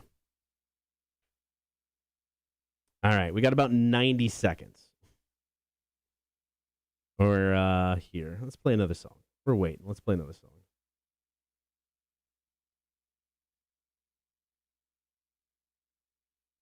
Yeah, Gibby, yeah. So what we do with Chris Jericho, we'll definitely get that up on YouTube. So the day that, well, and it'll be mostly unedited too. So, you know what? Let's get through this. Yeah, so what we'll do is we'll talk to him later on today. We have a time set with him via Zoom, and then we'll take that. We'll play back some audio from it on our Friday show, and then the same day I'll release the full video interview on our YouTube channel that you'll be able to watch the whole damn thing, mostly unedited. Let's see. We got about 45 seconds. I thought you threw just throwing another. I don't. I want to get this commercial break out of the way. So Okay. when they get here, we have less commercials. Gotcha. So let's talk fantasy football again. Okay. On a side note, Flaming Hot Mountain Dew still not for sale, although they said it's for sale today. All right, guys, be right back.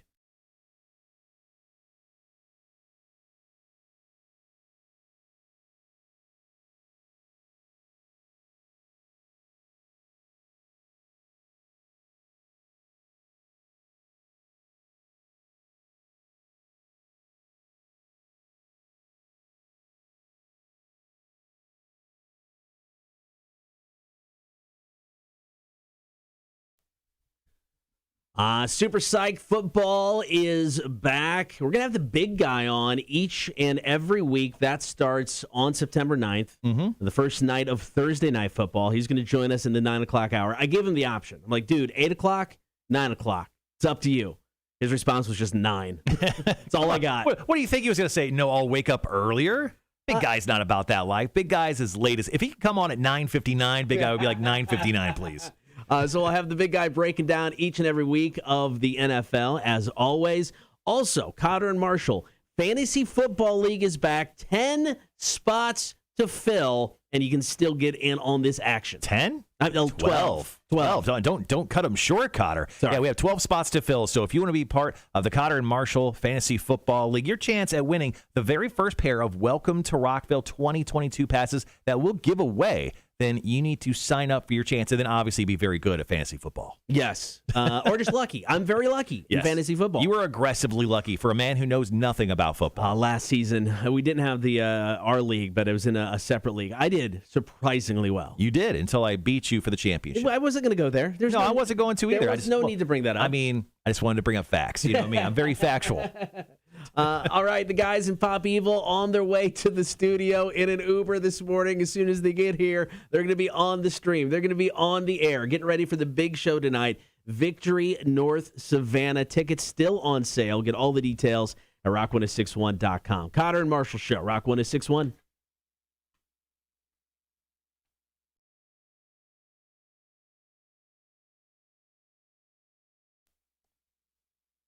All right, guys, back on the stream. Thanks for hanging around once again this morning. We're dealing with some rock star time and or bad Uber time. We got a little bit. I'm going to just run out there real quick. Yep. That's what happens when we have guests in studio. It's kind of a crapshoot for when people are going to show up on time.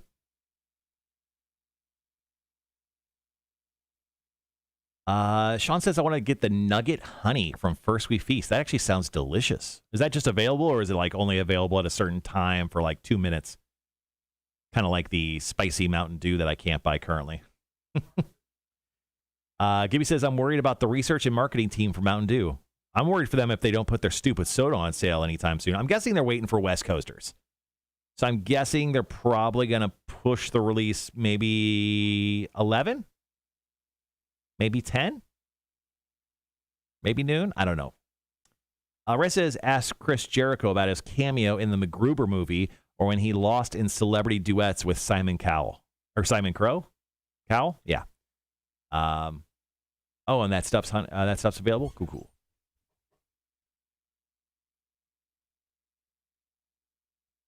So we have one more commercial set, Cotter. Cotter just walked. We have the one that's playing now, and then we do have one more, yes. Okay. So we'll have to get to that.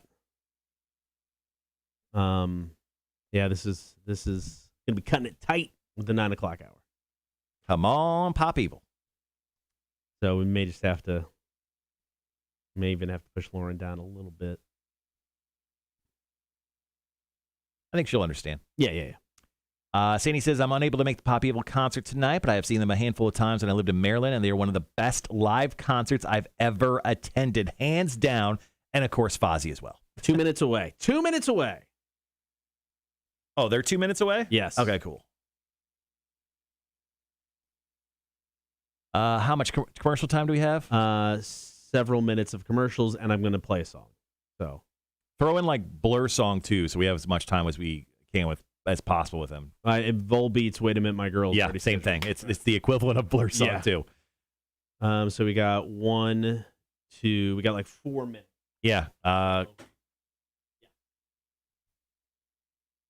Yeah. Go out and get them in here as quickly as possible. Hey, Stacy, can you bring in that studio chair? The black one?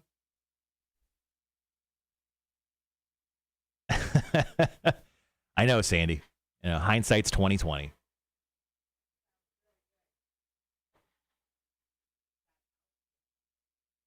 You jealous of this outfit right here?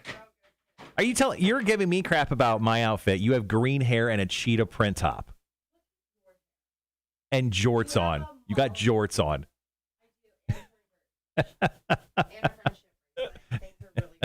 Things are going well. Thank you.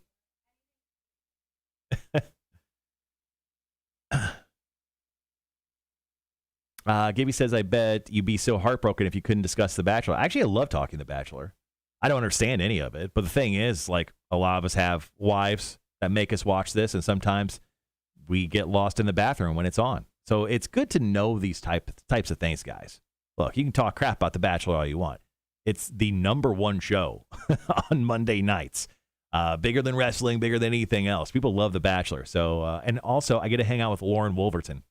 Wouldn't you do anything to hang out with her too? Pretty easy answer. Ooh, yeah, our coworker Stacy's wearing jorts today. Jorts, cheetah top, and green hair curly.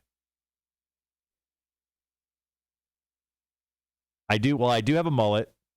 I am wearing a biker vest with a Run the Jewels CM Punk shirt. Or other way. There it is. But and then I happen to be wearing some blue tropical shorts. So That's right. What's wrong with my shoes?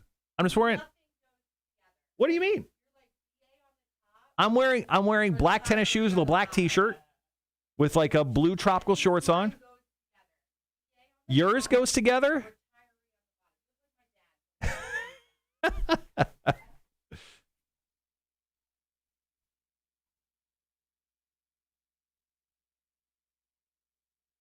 I mean, I do have quite a combination on. I won't lie, but I mean, I'm a radio guy. I get to wear whatever the hell I want every day. And this is what I chose for the day on purpose. How are we looking? Are they? Is it a hypothetical 2 minutes? Is it when I say I'll be there in 2 minutes, but I show up in 30?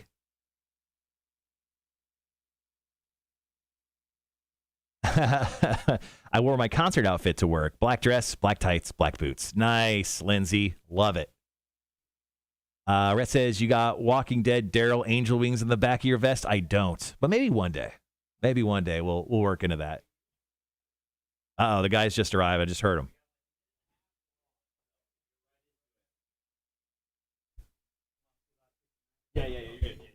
What up, guys? Hey, man. Nice to meet you. Marshall. Pleasure, Marshall. Pleasure. All right. Go to the triple cam here. Yeah. This is me. Good to go? Yes. Okay. That's all you. All you. Perfect. You can leave that open. It gets really hot. I mean, it's already hot in here. Lee's in here, so no big You're deal. dang right, man. Just waking up.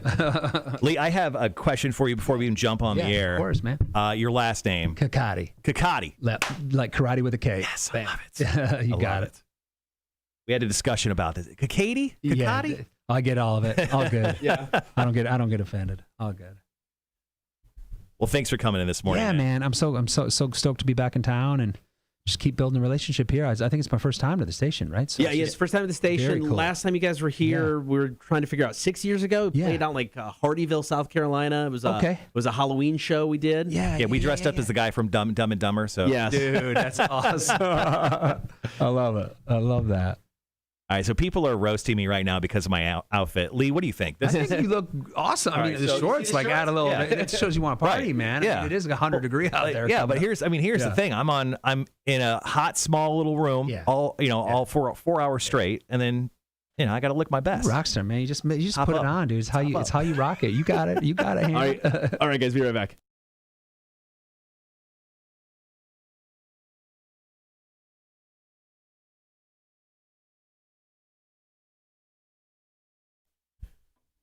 Good morning, Cotter and Marshall show. Uber is a fun thing, man. Joined in studio, leave, Yes. Pop Evil. A little adventure as you roll into town this morning. Got to see a little more of Savannah today than I thought. So it's been an awesome morning. What do you think of the sights and roadways of Love the it. Savannah area? Love it. Super hot. It's been it's awesome. I mean, I hate to complain. I feel like every time I try to complain, I remind myself I hadn't played a show in 2 years. So Right. there's nothing to complain about, man. We're back. It's all good. Life's good. It is great to have you in town. Of course, the show is tonight, Victory North Savannah. I don't know if you've been to the venue yet. It's awesome. I have It is. not, It so I is. can't It is a wait. great place. So it's going to be a great show tonight there. 0936 Broken Love as well. Now, obviously, the whole COVID thing happened to you a couple weeks back. Did. How you feeling now? Feel great. I mean, I feel it was hard for about a week. It really hit me hard, and then I think around the 7th day the fever broke, and then it was just the fatigue. Yeah. And then I'm now stronger every day, and we've already been out for over a week now, so it's been over 2 weeks for me now. So just every day, I again feeling blessed to be back playing. But Right. I think I'm feeling stronger, ready to go. Now, hats off to your team because Yeah. you guys had to postpone like 5 or 6 shows. Yes. I was crazy. like, all right, we'll see him in October, maybe November. They'll Yeah. roll through. Yeah. It's like, nope, next week. No, we're coming. I told him too. I'm like, man, so I had the vaccine, so I'm like, I'm gonna assume that I'm gonna be better on the quick side. Book these shows. So Yeah. luckily it worked out. But I mean, it just felt great. The managers and the booking agents just really put it together quickly, and it's awesome. Like football season, I got to get home, man. I got to be done. Don't miss anything. Trust me. We got some stories about your NFL fandom, but we'll get to that here in a moment. Yeah. Just going back to the COVID thing real quick. Obviously, COVID-19, you got the vaccine. You probably got the antibodies now from having it. Has anyone offered to buy your blood? Not yet, but it's still very new, and I'm selling. It's Is it available? Okay. If they're down at the right price, I mean, if someone wants the lead singer blood, I'm giving. I'm selling it. And Lee, just so you know, as a close personal friend of yours, I'm going to go ahead and just put that up on eBay real quick. I would respond that at least $4 I can get now, probably. Yeah, Okay, and I'll cut you in on it. Yeah, I love okay. it. Cool, I love cool. All right, well, let's talk about the NFL, obviously. Yeah. You're a Lions fan. I am religious. So what I could tell. So I'm actually just going to break. I got a little prop right here. Oh, you got a prop for Yeah, me. it's like Gallagher or Carrot Top over Are here. you going to smash something? I love or it. So what I found here, and I'll show it off on the stream as well. Yeah. This is a new segment that we have with people called "Explain This Instagram Post." Oh man, that's a good look at this. Man. So this is Lee celebrating. Is incredible. Now here's the thing: as a Lions fan, I know you're not celebrating a touchdown because you don't score much. No, it was a field goal. Yeah. It was a field goal. This is one of my good friends and a sound guy of ours, and Nate, and we literally it's actually every Sunday on the tour bus, everyone has to wear a football jersey or you get fined. I'll take money out of your account because not a lot, but I want to create that vibe that we don't have. When I remember being a kid and my whole family would be rocking jerseys. So I'm like, we're going to keep this family. And even the people that don't like on sports on the bus, you know, are Haley's such a great sport. I think she likes football a little more now, but she'll rock her Lions jersey, you know. I was going to say, does it have to be a Lions jersey? Yeah, well, no, it doesn't have to be. Okay. But where are you from? So for Haley, it's different because her last name's Kramer. Right. So we got her an Eric Kramer jersey, old school Lion. You know what I mean? Spelt a little different, but but this is an actual Lions win. I think that day that was very rare. So you can see we're filled with glee because I think this is like this first or second game of the year, so we still think we got a shot at a Super Bowl here, which is clearly not even close. I think it's oddly enough, I think that's the last time you ever smiled. I think it was.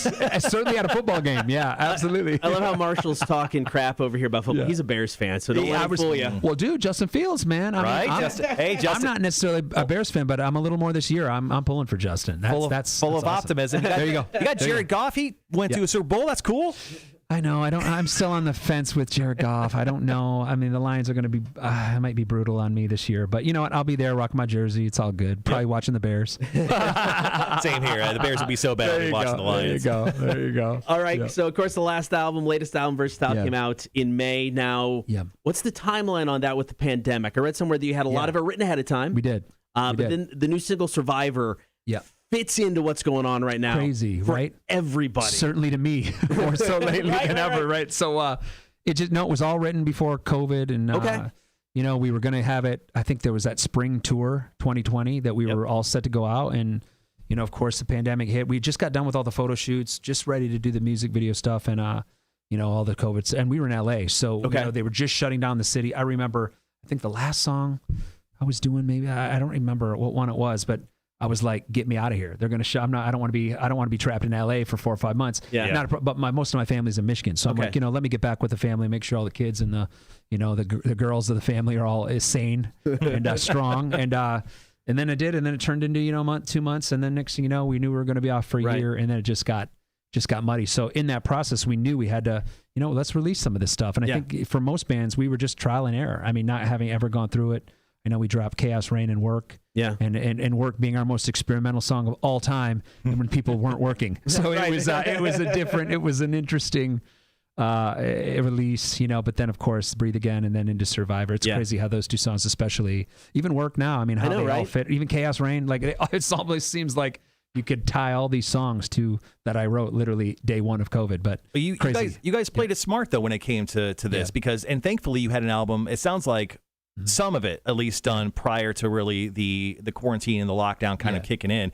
I mean, when a lot of bands decided not to release anything, you were out there releasing stuff, and it was smart because you put out those two songs, Work, Let Chaos Reign, and then obviously you didn't put out the album for almost a year after that. Right. So at least you were relevant. You were putting stuff out and trying to consistently keep busy during that time. But going back to Survivor, when I listen to that track, I'm like, especially with the football season coming in, I can just imagine Survivor playing in and out of like NFL breaks, like when they go to commercial and stuff. Has the NFL or college football like approached you guys yet and be like, I know NASCAR just played it this weekend. Okay. So, I mean, again, that's kind of out of my pay grade, what they do, but we're always, I'm always, obviously I'm a sports guy, so I'm always writing for sports. A lot of my friends are, celebrity athletes, so they're always trying to challenge me, and I'm always trying to get them to listen to less hip hop, more rock. So I'm trying to like, what about something like this? So, ESPN, and I know a lot of the sporting arenas and teams have been very, very gracious to Pop Evil over the years. But, anytime it's something new, I mean, I remember Johnny K doing the third album, the Onyx album.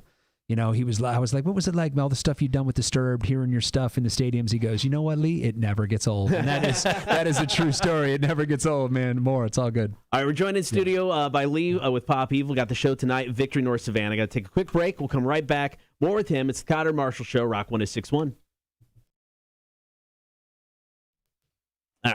All right, guys. I love it, though. This is cool. This is cool. I went through your Instagram, dude. First and foremost, give me the pen. I'll sign it. Yes, cool. yes. Cool. And you'll have to. Don't forget, we'll have to have him sign the wall. Oh yeah. I got the fancy chalk here.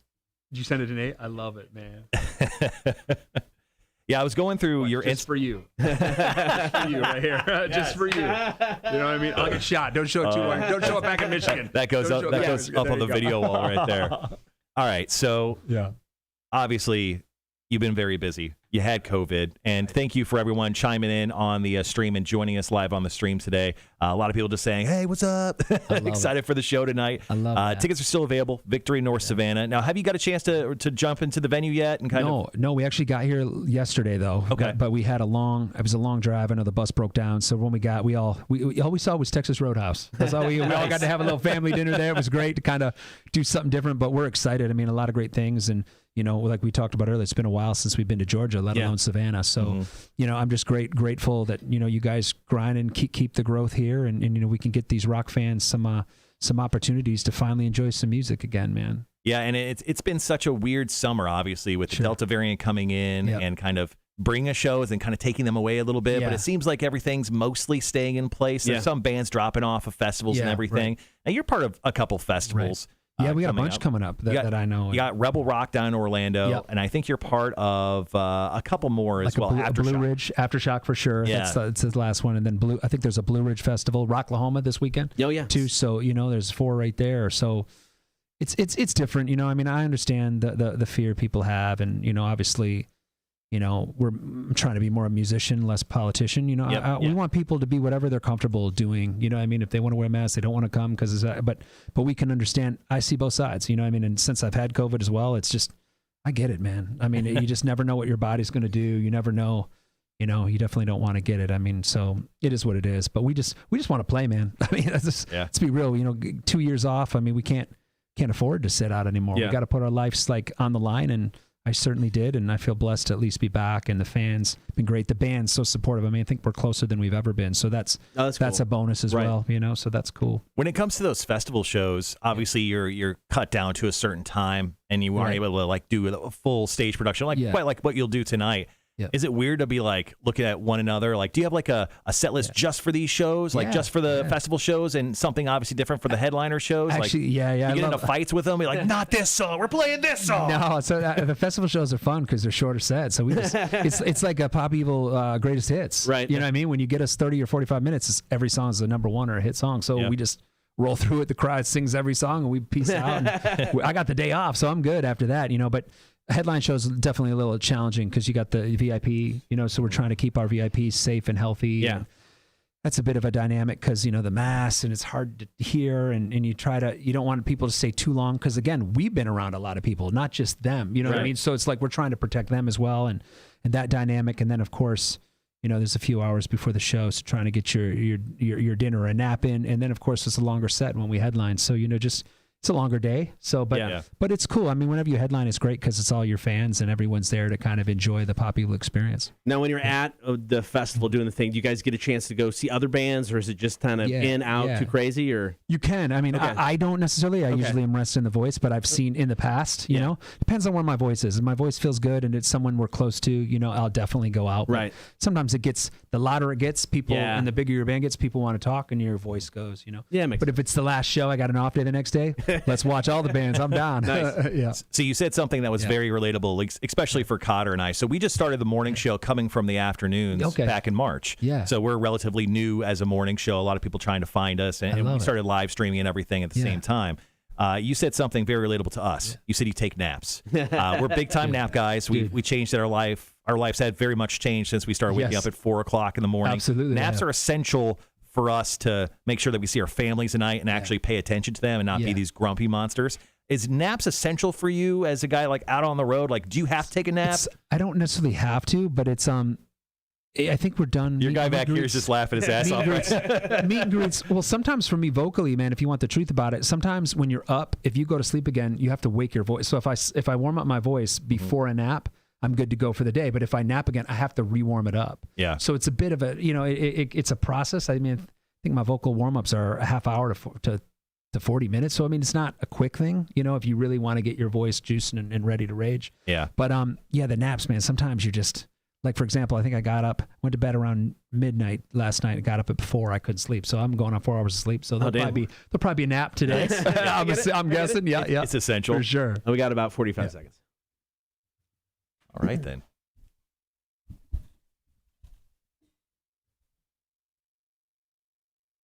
Let's see. All right, guys, we'll be right back.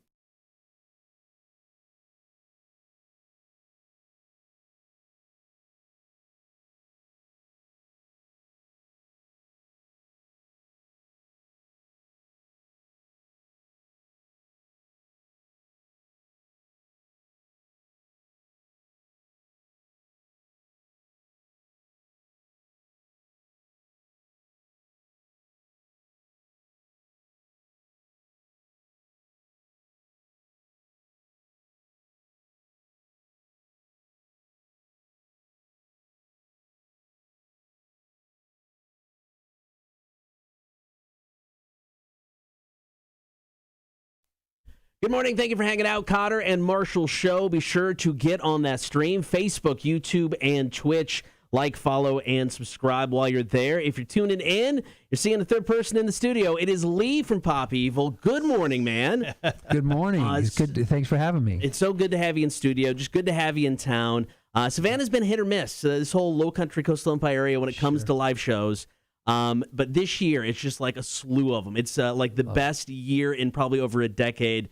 So super excited to have you guys part of it because it's like you can tell when you're on stage. Yeah. You guys are having a ball. For sure. And I mean, it's like you can hear a song off an album on the radio and you're like, all right, that's good. Yeah. And then you see it live and you're like, now that's good. Right. And I remember seeing you guys once that first album came out, back originally from Peoria, and you guys played a show in Peoria, Illinois, way back in the day. And you just watched it. And you're like, from the beginning, you knew when it was just like you guys on stage, this is it. You guys have this. Oh, thank you. And it's awesome. Thank you so much. You know, and the show now is amazing. I mean, it's even better. I mean, we're tighter. I mean, we took that time off during the pandemic to really hone in on, you know, what we felt were the weaknesses and strengthen those. And the show's polished. I mean, it's an awesome, and the tour, Broken Love, 0936, just coming off a big #1 themselves. I mean, it's a monster tour for a great price. And, you know, it's one you definitely don't want to be missed if you're on the fence. That's for sure. So tickets are available right now at rock1061.com. Tickets also available at the door tonight. They're playing at Victory North Savannah.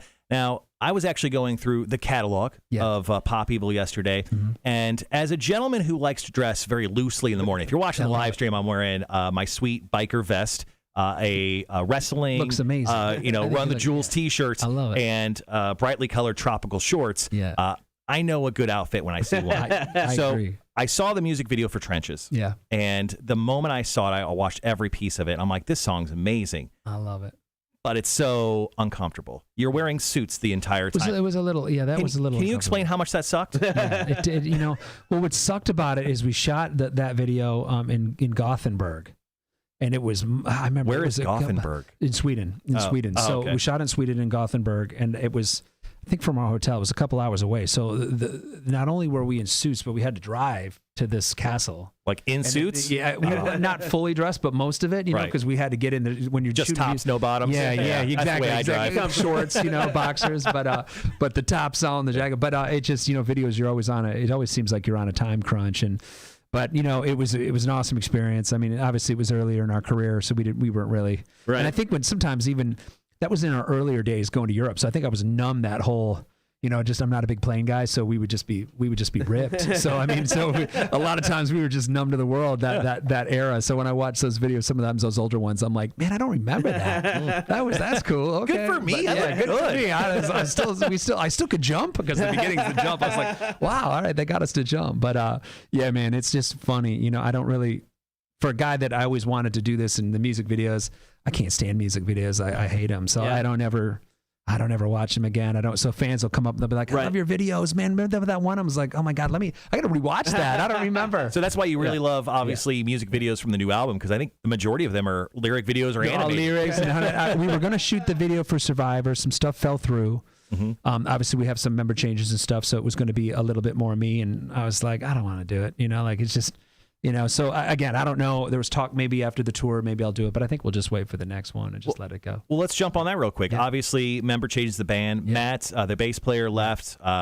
So things have changed the band. I think you have a touring basis right now. Yeah. What's the word on that? Are we going to try to find a new permanent member of the band? Of course. Of course. I mean, things. You know, the backstory. I mean, things change, man. And I think when you're a modern day rocker, you have to be on the road. I mean, Pop Evil Road Dogs with 200 shows a year. So I mean, we don't have a lot of time for our family and personal lives. So every band member struggles with that on their own. You know, you'd have to talk to our old bass player, his personal stuff. Like we didn't really get into that, but you know, he just he wants to do something different. You know, I think after COVID too, like priorities changed. I know they changed for me. You know what I mean? Absolutely. So you know, it's just kind of, you know, you want people to be happy, and it's just like a sporting team. Hey, you know, even Tom Brady's going to have to make his exit one day. You know, you just find the replacement and you go. And right now we got Joey Chicago from Egypt Central, Devour the Day. He's an absolute brute. What a name. And he's the man. He's the man, you know, and he's an incredible bass player. And, you know, we're just going one day at a time. You know, I mean, we'll kind of assess things at the end of the tour and see where not only where I'm feeling, but where the band and the managers, Joey, things like that. And then, you know, worry about the next tour later. But for now, it's just been incredible, man. The vibe, everyone's strong. I feel very blessed, fortunate that the band would even be in this position. Someone as big as Matt's presence was, it's tough to lose any band member, let alone someone who's been a long time. But things change, things evolve, and you got to just be able to roll with it. And the resilience of Pop Evil over the years to have had band members come in and out just shows the testament of the music. And the true thing that matters the most is the fans and how they've kind of demanded and loved and supported us for the music. Not just us individually, but man, when you're a band that stood the test of time like we have, you don't do it without having the catalog, man. So we feel very blessed and fortunate to have it, and just want to keep giving more positive love to the fans now, especially coming off COVID, all this Delta stress variant, to give them fun again, remind them that music is fun, man. It doesn't have to be political. It doesn't have to be aggro and so upset. It's just bring people together. Let's love and remember what we got into it in the first place was to meet new people, man, have a good time.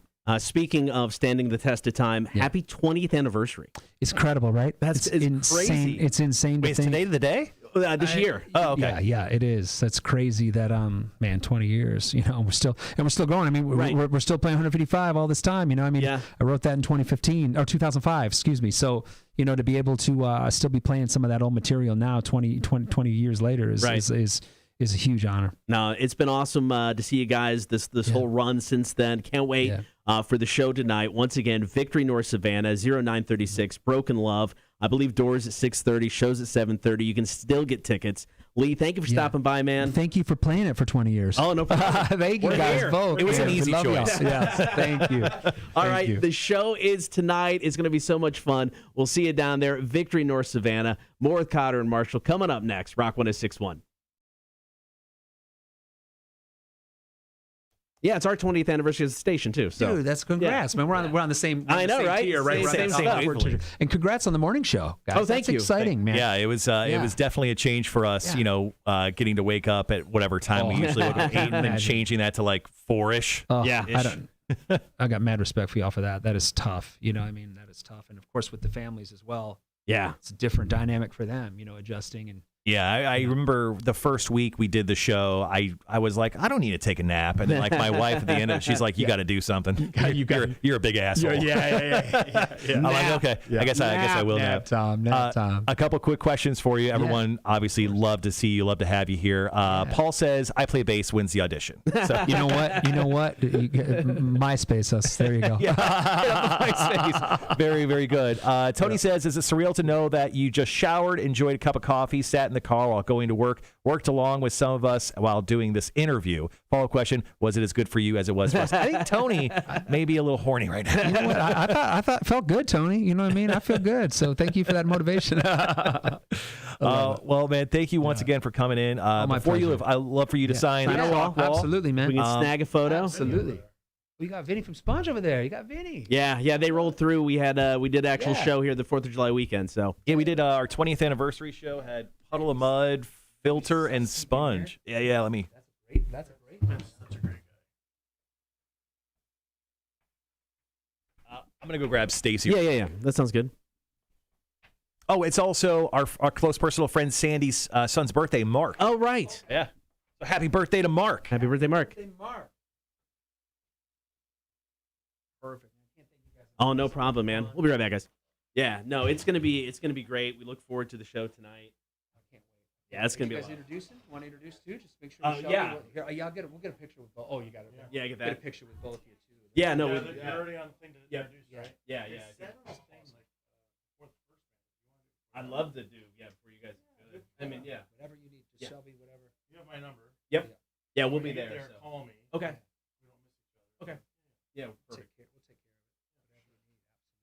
Absolutely. Do you have like a place to take a photo? Do you think? We usually will kind of do it in front of the wall. Okay, let's do it.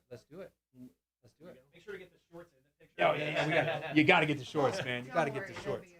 There we go. We're gonna do it in front of the wall. Do it. Is Laura in here? Yeah, she's okay. Perfect. Yeah. Come on in. I put it on. No, I like when you throw the B-boy sticks. Thanks, Stacey. And I got the shorts. You're welcome. I love it. Dude, thank you very much. We'll see you tonight. I can't wait. Yeah. Thank you very much. Man. Yeah, nice to Appreciate meet you. it. Sorry for the hassle getting here. Oh, no. That's Uber's fault. Yeah. Thanks, you too. All right. Thanks, guys. See you guys.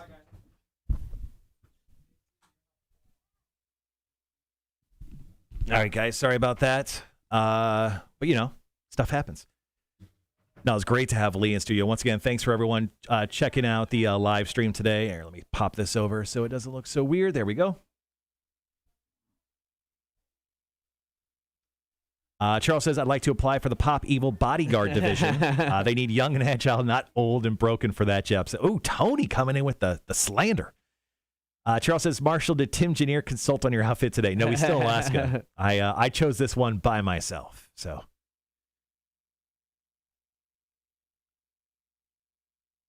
Let's see. Yeah, that was a fun interview, guys. That really was. So if for some reason you're just chiming in and you missed any part of the interview, I'll have it edited up and then posted up on YouTube this afternoon-ish, depending on when the hell I get out of here today.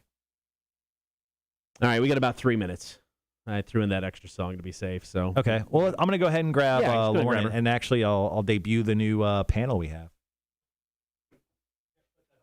Yeah, oh yeah. That's funny.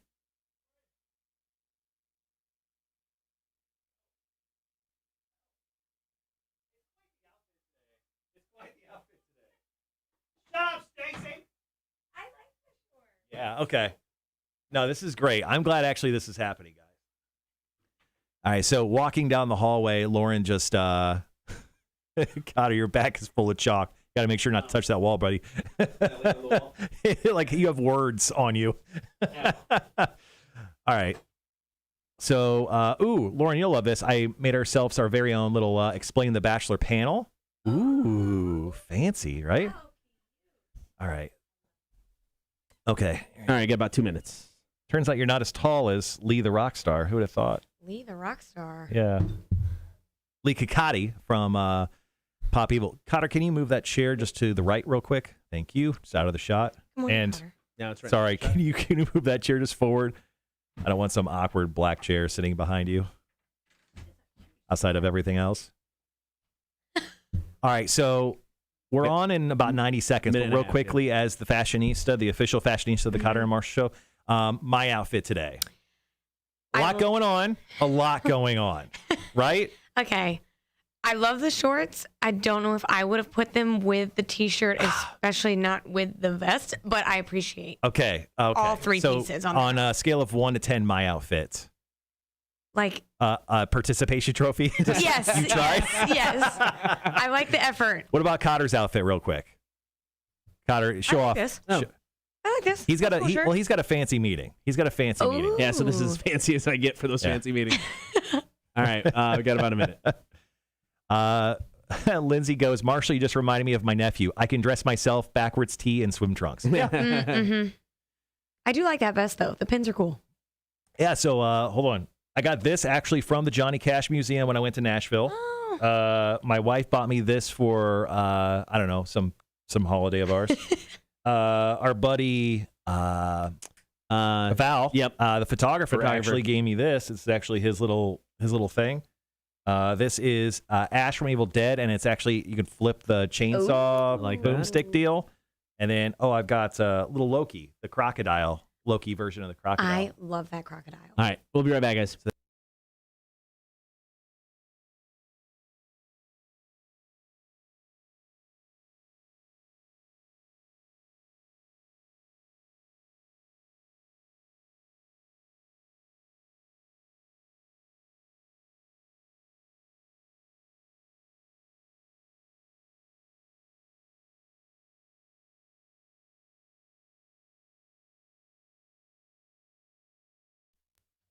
We go from rock stars to fashionistas. Ooh. Lauren Wolverton from Connect Savannah now in studio.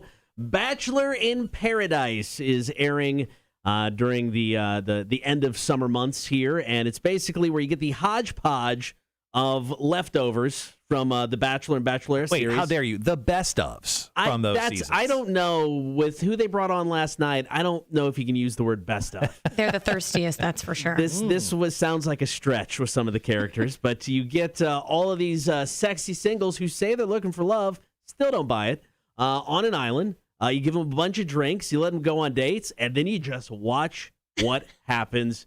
All right, Lauren. Last night's episode, 2 new people entered the island. Chasen. Chasen. I call him Chase every single time. I don't know what that name is. So why do people name their children this is actually the first question from me. I agree. Something tells me that this guy, his name is Chase, but he wanted to be, different, so he just made it Chasen himself. It's better than Chase Off. Maybe. Think about that. I'm guessing his name's Chase, but he went with Chasen just to be different. I want to see a birth certificate. I question this 100%. All right, so what did Chase do? How did he shake up the house last night? Okay, I just want to point out the main note that I took is their quote. Whenever him and his bro Chris walked in, they say, quote, 2 smoke bros looking for smoke shows. Wow. So that's the energy they bring. I actually love that. Yeah, I want to get that put on a pillow in my house, a doily maybe of some sort. That's amazing. Can we trademark that? Yeah. I'm sure he already did. Yeah. So they come in and they gave them a double date card. And so obviously the only option they have is to steal somebody's woman. Right. So they cause trouble right away. They go on a double date.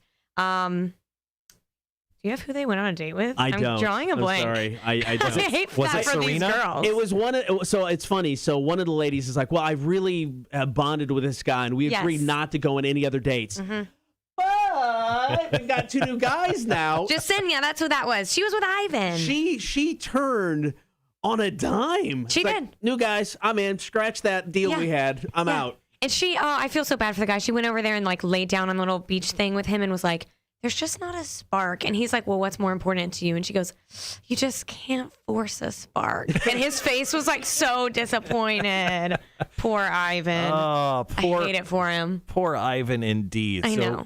Obviously there were some makeout sessions last night. So break down a couple of them for us because once again, this explain the Bachelor is for guys. This is for you guys out there who probably sit in the same room as your wives, your girlfriends, your loved ones, and that just look at your phone the entire time. But it's the number one. It was the number one trending thing on Twitter last night. So your wives are probably going to want to talk about it today. So listen closely to what Lauren says. So you can be like, I told you. People were probably talking about Demi and the cake incident. That to me was the most shocking. So y'all remember Old Man Kenny? Yeah, of course. And Hot Mari. They're my favorite couple on the whole beach. I love them. They're so hot. Well, Mari starts confiding in Demi and it's like, I just feel like if somebody else wants to take me on a date, I want to be able to say yes. Demi's like, okay, yeah, you need to tell Kenny that. So she tells Kenny that. And then within 20 seconds, Demi goes over there to Kenny and is full making out on the beach in front of Mari. She did her friend dirty. Justice for Mari. So that was retaliation making it. It was rude. There was no love in that. And so what I was getting at with the cake. So then I guess he had a quarantine birthday and he told Demi that. So she somehow on this beach in paradise made him a birthday cake. Production made the birthday cake and brought her the cake. And so she goes down there in front of Mari and is like, I made you a birthday cake, Kenny. And Mari took that cake and threw it in the fire. Yes. Wow. Yes. It was like, boom. It's just boys being dudes right there. Yes. Literally, Kenny was just sitting there like, whoa. Actually, I don't think it was even done out of spite. Like, guys just want to know what can burn and how fast it does. So he didn't throw it in. The girl did. Oh. Mari. Oh. That's what I'm saying. See, this change. This is why we need you for this segment, because I would be completely lost without it. Demi, the girl who stole Mari's man, made the cake. So Mari took the cake and threw it in the fire. Good Lord. And that's what Kenny was just watching the two of them fight. I just want to watch the two of them fight. Yeah. We've got Lauren Connect Savannah explain The Bachelor. All right, we're going to play a song. We're going to come back. We got to get to Connor's outfit. And we got to get to who got the boot from the show. Because, always going to hand out some roses. Here's Mammoth WVH. It's Don't Back Down, Cotter and Marshall Show. Rock 106.1.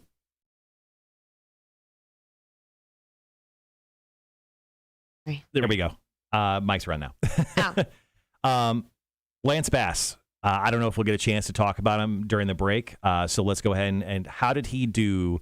I didn't see him, but I didn't watch the whole thing. So he was cute. I thought he was cute. Good He host? was like sitting people down, giving them advice. He wasn't like as funny as David Spade, but he was giving like solid advice, I thought. I was unable to get him on the show this morning. Me and my aunt couldn't make it happen. I noticed that. I know. I noticed you didn't message me at all I'll this week. leave. So, so Lance actually said during the show last night, we got some hot men coming in this week. So guys, you better watch out. and then he asked who wants mimosas. So, Stunning. I feel like already he's a great guest. Mm-hmm. Yeah. I like him. I think he's doing good. I like his blue hair. Reminded me of your blue hair. Oh, he does have a bit of a blue tint in this. And he looks like he was dressed by me mostly. wearing kind of a Hawaiian shirt there. Yeah. So good for Lance Bass. What a crazy morning we've had. Once again, sorry for getting you on so last second. We had Lee from Pop Evil, who's playing a show at Victory North and he came on Rockstar Time. We were like, hey, show up at 8 a.m. He showed up at 8:37. Well, Uber issues. Well, yeah, we blamed it on. I think they just blamed it on Uber. It was them. It was Rockstar Time. Hey, that's okay. I was running a little bit behind. I had a makeup emergency. I saw your text message. I'm like, actually, that's perfect. Yes. So. Yeah. All right, we got about 2 minutes. Yeah, I mean, with the Bachelor in Paradise, I was looking last night on Twitter, and I looked up some of the tweets what people are saying, and it was someone was having a makeout session, and it's like some people thought it was forced or faked, so it actually showed someone holding a gun. It says the producers right now to make these two people make out. I wonder if that was Tammy. Could have been.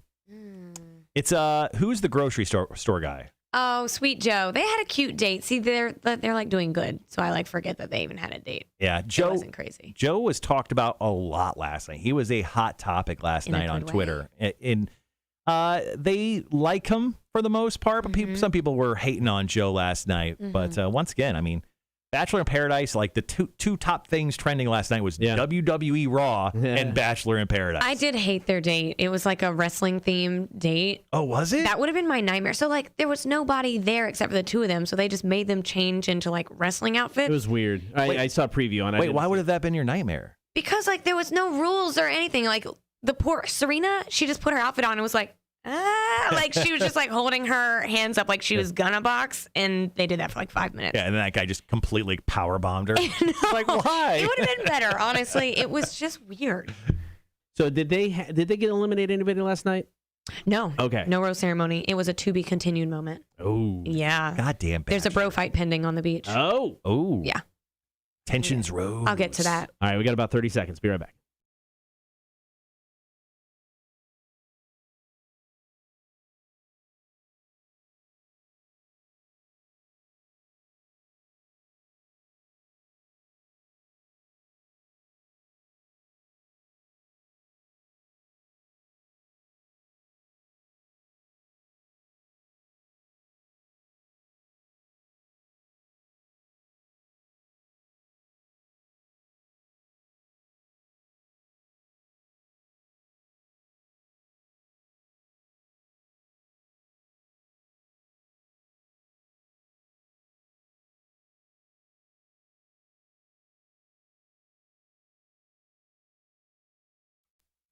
Of course, Bachelor in Paradise back last night. Couple odd dates. One of them, a love guru, and she's throwing around the Kama Sutra. Yeah. Oh. Right? Have you ever read the Kama Sutra? I have not. Me neither. I'm not a reader. It seems more of a doer. Seems a little forward. It was odd. She was having them like blow like air all over each other's bodies. Oh. Like literally. And they were almost like 2 feet away from each couple. So that was the weirdest part to me. Well, social distancing. None on this beach. Voyeurism going on. It was gross. It was so weird. And then there was a wrestling ring. Yeah. I was just telling y'all, like, this would have been my nightmare of a date. They, like, made them change into these, like, tacky gold wrestling outfits and then just gave them no instruction. Just, here you go, in the middle of a ring. And so they were, like, pretending to box, and then they just decided to lay down and make out. This was grocery store Joe. Yeah, so Serena. It seems like the most obvious thing to do. You're like, actually, this is really stupid. Let's just make out for the cameras. That's what they want. That's all you can do. Weird. So what are some of the moments that just stood out to you about the whole entire episode? So the cake was like the number one for me, but also this situation with Tammy. Tammy, y'all know I was rooting for her last week. I said she was working hard. Yeah. And this week, I'm not Team Tammy anymore. Girlfriend needs to chill out. She's been with Aaron. He's like the really tan one. He's really hot.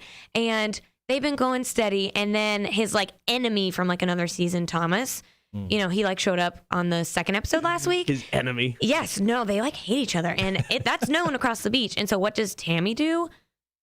go make out with Thomas right in front of Aaron, like literally right down the beach. She's like, and you know, she was the one who like straddled Aaron to get his rose. She did the most. Yeah, and then she did the same exact thing to Thomas right in front of his She knows what she's doing. And she does. Just so you know, I noticed the subtle shot you took at me. He goes, Aaron, you know, the tan one. I get how white I am, Lauren. Okay? I'm super pale, okay? All right, so questions, because it's questionable whether couples actually sit together just on the regular Bachelor and Bachelorette type of series. So with this, where it's just drunk, sexy people on the beach, has anybody formed a couple early on in a season in Bachelor in Paradise and actually lasted till the end? And if so, I'm guessing the producers never had them back. I don't know. I feel like there's always at least a hiccup. Yeah, there's got to be. I don't know. I mean, you know, the like successful one out of Paradise was Grocery Store Joe and Kendall, but now he's obviously back here. But in the preview, we see Kendall's coming back. Oh, of course. Next week on The Bachelor. The love iron once again. All right, so we're explaining The Bachelor right now, Bachelor in Paradise. Every single Monday, new episodes on ABC. You can actually watch it on Hulu and HBO Max as well.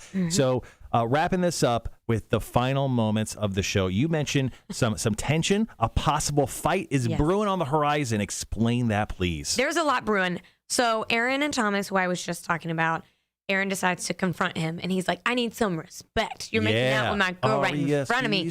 And so they're like going at it. And then, like the music heightens, and then the camera flashed to Taj, and this girl is literally stress eating a bowl of spaghetti. She's like talking about how stressed out she is. Like, this is so crazy. That's going to be a meme immediately. Forking spaghetti into her mouth. And then they cut back to the fight, and they're like, to be continued. Like, I love that.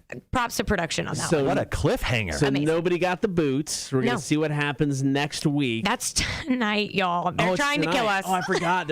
They're double stacking these things right next to each other. They think we have nothing to do. That's another 2-hour episode tonight, y'all. You got some work to put in, No, Lauren. I'm doing my homework. We appreciate all your time and effort slaving away watching The Bachelor in Paradise. All right, Lauren from Connect Savannah, thank you very much. Coming up next, we got some Marshall's music news. Cotter and Marshall, Rock 106.1. All right, well done. So wait, is there a new episode next week then, or no? Because it's Labor Day. I don't know, actually. Like, they did 2 last week, and I don't know why. And then they're doing 2 this week. Yeah, well, I'm praying it's 1 a week from here on out. Yeah, well, we'll have you back in next week and kind of glom it all together. Yeah. How about that? We'll do that. Perfect. Okay, before you take off, for everyone on the stream, thank you for hanging around, watching Explain the Bachelor with Lauren. Anything coming up with Connect Savannah? I know you've been working on a lot of projects, and I know you kind of released. I think you just released a thing or two. You just had your big DJ Beats thing. Yes. Yeah. How was that? How did that turn out? It was super fun. We were a little bit nervous. You know, like that's kind of the first like DJ vibe event that we've done. And then it was super fun. We had a great turnout. The food was awesome. People were dancing on tables. I saw pictures of that. That was like a family. There were little children. The kids were like, go dad. Like, it was awesome. He does this everywhere he goes. Right. All right. So what stuff do you have coming up with Connect Savannah that we can check out? Ooh, okay. I guess I can go ahead and give y'all like a little preview. We're announcing this today. Okay. Myself and my coworker Jamie are starting a weekly Connect Savannah podcast. Yes. Okay. I love it. Already subscribed. When can we be guests? Next week. Okay. Literally. No, it's going to be fun. We're going to just like recap everything that comes out in the paper on Wednesday. We're going to like dive into it a little bit deeper on Thursdays. Yeah, we already, if you need guests, count us in. Oh, well, y'all have to. Yeah, y'all have me on here all the time. Yeah, we're ready to reciprocate all the love. We'll create a segment for y'all. There you go, perfect. So you have a Halloween event coming up that I saw. Throw out the details on that because I already want to go. Can I have free tickets? I'll pay for them. Super fun. It's called Haint Misbehavin', which I didn't understand. Do you know what that is? Hate Misbehavin'? Yes. It's like a Savannah thing, like Haint Blue. Apparently people like paint their ceilings blue. Oh. Like to keep ghosts away. It's like a shade of blue. I had no idea. I've never heard of it. I didn't know that either. And then once they explained it to me, I was like, how clever is that? So Haint Misbehavin', October 28th. We're going to have a costume contest, cash bar, DJ. Yep. It's going to be really fun. I'm there. Yeah. Anytime to dress up. As you know, I like to dress up. 10 out of 10. Some people gave my outfit on the chat. No big deal. I love dressing up. I'm ready to go. I love Halloween. It's my favorite holiday. Let's go. Heck yes. All right. So if people want more details on the Halloween party, where can they go? Just Connect Savannah, Facebook, Instagram. website. We've got like a banner on there too. But follow. Turn your notifications on. Well, thank you once again for coming in. We already know that you have a giant love for pickles, and trust me, one day, I was thinking, how against this are you? I'll throw it out to you first. We still make you do it. Pumpkin spice pickles. It is the season, Lauren. Oh, just the season? Hell no. What if I coupled it up with a PSL, little pumpkin spice latte? I mean, that could. All right. You're not against, that could drown it out. That could drown it out. She's not against it. She's not against it. Let's be clear. I'm against it. Lauren's own personal torture Tuesday. Hey, you actually get Tuesday. If I come in here and there's a pickle, I'm not coming through the door. I will stop in my tracks. All right. Well, thank you so much for coming in again and doing Explain the Bachelor. You saved so many people a ton of time. Of course. It's hard to get 2 hours in there. It's a chore, and we appreciate what you do. Thank y'all. I'm trying to buy Mountain Dew Flaming Hot soda. If I get it, will you drink some of it? I'll taste it just because I'm so curious. I'm waiting for it to go on sale on their website. I've been checking all morning, but it's $12 for a 6-pack. Like, if you think about what both like Flaming Hot Cheetos and Mountain Dew separately do to your body, imagine them together. Cotter drinks Mountain Dews every morning. Are you serious? I love Mountain Dew. Diet Mountain Dew. Cotter. He actually, well, I mean, I enjoy Flaming Hot Cheetos, but you also enjoy Flaming Hot Cheetos, right? I've had them occasionally. It's not something I've frequently eaten. So. I don't think you can. You frequently eat those? I wouldn't say I frequently eat them, but I mean, if I see them and I'm on a road trip, they're definitely, it's like them combos and then an orange or grape soda. That's the only times I drink orange or grape sodas is that specific moment. Okay. I like the jalapeno Cheetos. Oh, yeah? Yeah, those are really good. I used to eat those all the time. I like those. Too much, actually. Too much. All right, folks. All right. Well, thanks again for coming in. Yeah, thank you so much. Bye. What a morning. I know, right? Action-packed. Okay, I've done something. Oh, here. See you, Tony. I felt it rolling around. All right. Good luck today. Sell some stuff. You're like, shut up, boss. All right. What a day.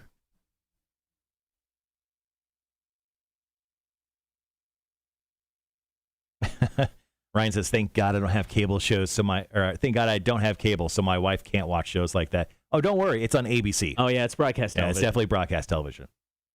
If you want us to, just tag your wife and we'll remind her. We'll send her a quick It starts message. here. Hey, Ryan's wife, just Marshall here. I know you said you're a big fan of the show, but also heads up, Bachelor in Paradise. All right, guys, I'm gonna kill our audio for a second so I can get us back.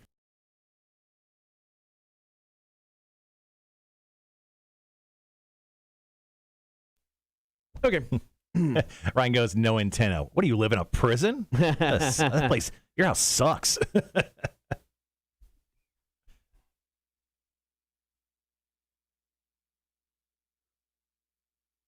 Oh, excuse me. All right, got about 4 minutes. Hop on. Marshall's Music News. You going corn first? What are you doing first? 1 moment. Sorry, I'm just cleaning up some stuff here on the note sheet. Yeah, I'll go with corn as the first story. I'll go right down my list here. So I'll go corn, Dio, and then Rebel Rock. Okay.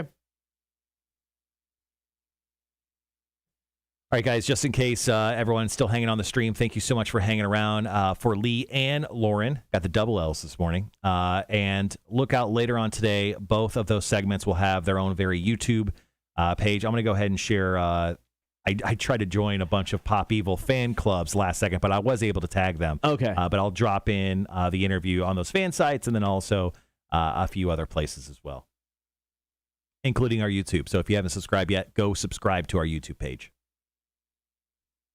We have all sorts of content there. They said we can intro them. Good. I just got to get a hold of Shelby. Good old Shelbs. Was that Shelby, I'm guessing? Shelby, okay. Yeah. Got to get a hold of him, but he's like, yeah. He's just has you down for the first band. You guys want to come up before them? I'm like, yes. So, yep, good to go. Yeah, because I think it goes Broken Love, 0936, and then Pop Evil tonight. Yeah. So.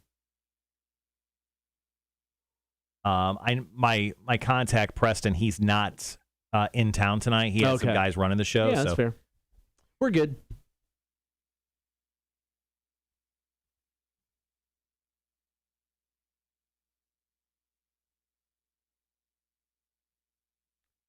Charles, you are correct. He goes, is it just me or does it seem like we have a big drop of people streaming around 9 o'clock? Yeah, you can actually tell when people go to work. Yeah, with the stream numbers, it's kind of crazy. So we start off slow in the 6 o'clock hour, and you see it raise pretty quickly, top to 7. Mm-hmm. We peak out about 8:30, and then after 8:30, we start dwindling down. Now, we had great viewership today just because Lee was on, obviously. Well, plus us, obviously. But our viewership peaked and stayed peaked right around 8:30. And then at top of the 9 o'clock hour, you always see it kind of chunk down a little bit. And then usually by the end of the show, we have a small amount of streamers because everyone knows it's the end of the show, and most of the time people are working. But that's how that works. Yeah.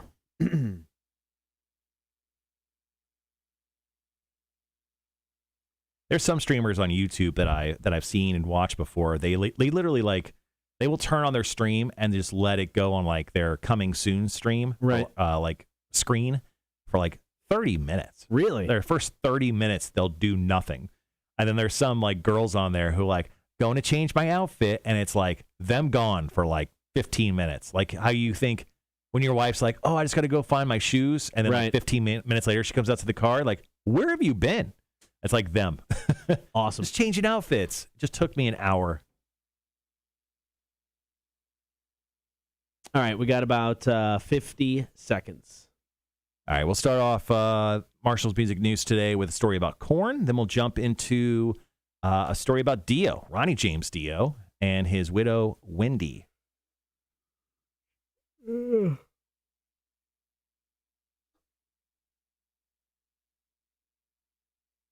Surprisingly, one Red Bull has lasted me the entire show. It's a big Red Bull, though. It's a 16-ouncer. Yeah. Usually I like to drink those sparkling waters with caffeine, but I completely forgot to get any. So I had to stop at the gas station this morning, which is sometimes 50-50 open and not open. Yeah. Depending on whoever's working. All right, guys, be right back.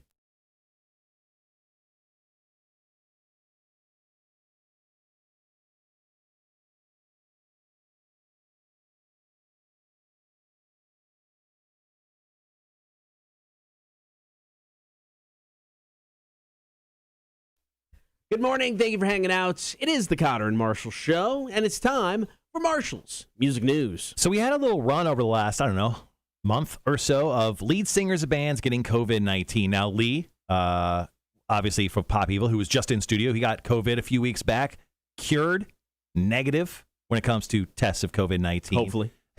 Hopefully, or that'll be an awkward conversation later to our boss. How'd you guys get COVID? Lee of Pop Evil kind of, gave it to us. But Corey Taylor has had COVID-19, and of course, Jonathan Davis of Korn has had COVID-19. But Jonathan Davis of Korn has returned to shows, and it doesn't look great. Now, there's video that's come out from the first show back just a few days ago in Illinois, where he said, I'm freaking feeling very weak, but every time I say freaking, he says the F word, but I freaking refuse to freaking cancel. I had to come out here and do this freaking S for you. So that's what he said live on stage. They have like a chair on stage for him that he could sit down, sing, and also there's an oxygen tank. So he's like taking hits of oxygen like between breaks in songs, between songs. But he was just absolutely weak. He did not look good. He's very much struggling. Now, Head of Korn also said he's physically weak and having a mental battle. And any type of love, light, and energy you can throw at him, prayers, all of it. We have shows coming up, so all of you guys, check out the dates. Whatever show you're going to, throw him some love and energy, man. He needs you more than ever. So Jonathan Davis still experiencing residual symptoms of COVID-19, but he is negative. He is going out there and performing for fans. But, man, if it's time to go see a Korn show and absolutely give them all of your energy and love, now is the time, because Jonathan Davis is really toughing it out for us. I get it. I get not wanting to cancel and wanting the show must go on kind of thing. But, man, I hope he's not doing himself a disservice. Yeah. Because, if you got to sit there and take hits off an oxygen tank during a show, I just hope he's okay. Well, Guns N' Roses and Axl Rose did that for the longest time, but Axl did it because he ran back and forth on the stage, and also he was quite portly. Yeah, so I get that. A little different. Hey, oxygen's fine. No matter the case. All right, story number 2 is coming up. Here's Korn. It's Freak on a Leash. Cotter and Marshall Show. Rock 106.1. Charles says, have you all ever eaten at that Cajun seafood place near your building? It looks scary. Is that the place right next door? It used to be the bowl place. Oh, yeah, Cajun. I have not. No, I haven't ate there either. It used to be like a, what would you call Build it? your own bowl is like pick your protein, pick all the stuff you want on it. I kind of like that place. I like that type of restaurant, and that place is pretty good. But yeah, I've not been over there since they changed it. Yeah, Cajun seafood on Hodgson, I'm worried about too, man. It does look scary. I wish they would have kept it the other place, but honestly, I went there like once a year, so that kind of tells you why it closed. We weren't there very often. Yeah, and we work 5. We could walk there in less than 30 seconds. It's on me. It's actually our fault it closed. And it's funny because because I mean that was at the time too. We were doing afternoons when that place first opened, and we were going to lunch almost every day. Mm-hmm. And we frequented that. Hey, somebody's having a birthday. We're going over there. All right, cool. Yeah, it was a pretty rare occasion. It was good though. Yeah, I liked it. Yeah. I liked it. There's a place in Illinois where we're from called Flat Top Grill, which is kind of was they were delightful. A nicer version of that place, But yeah, I love the whole concept of I want this and I want this. Cook it all up, bring it out.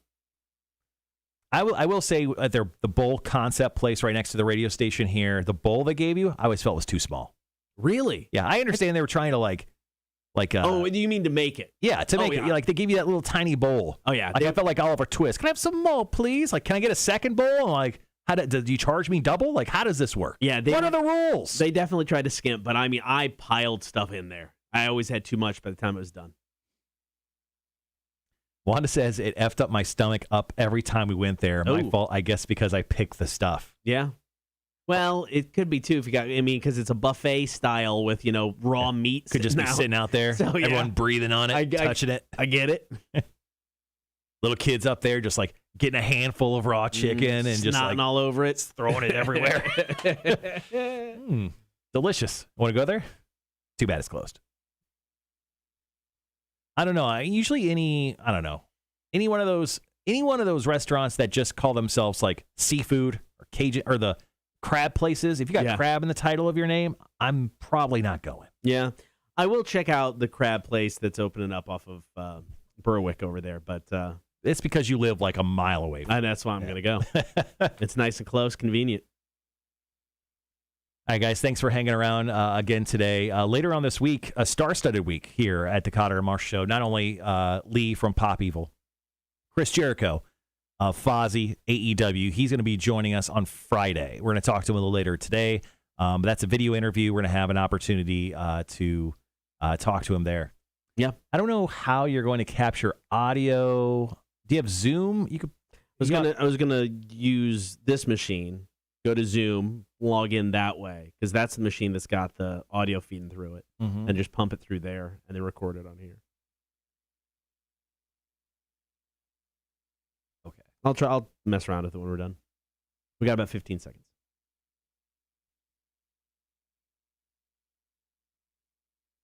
We'll be right back.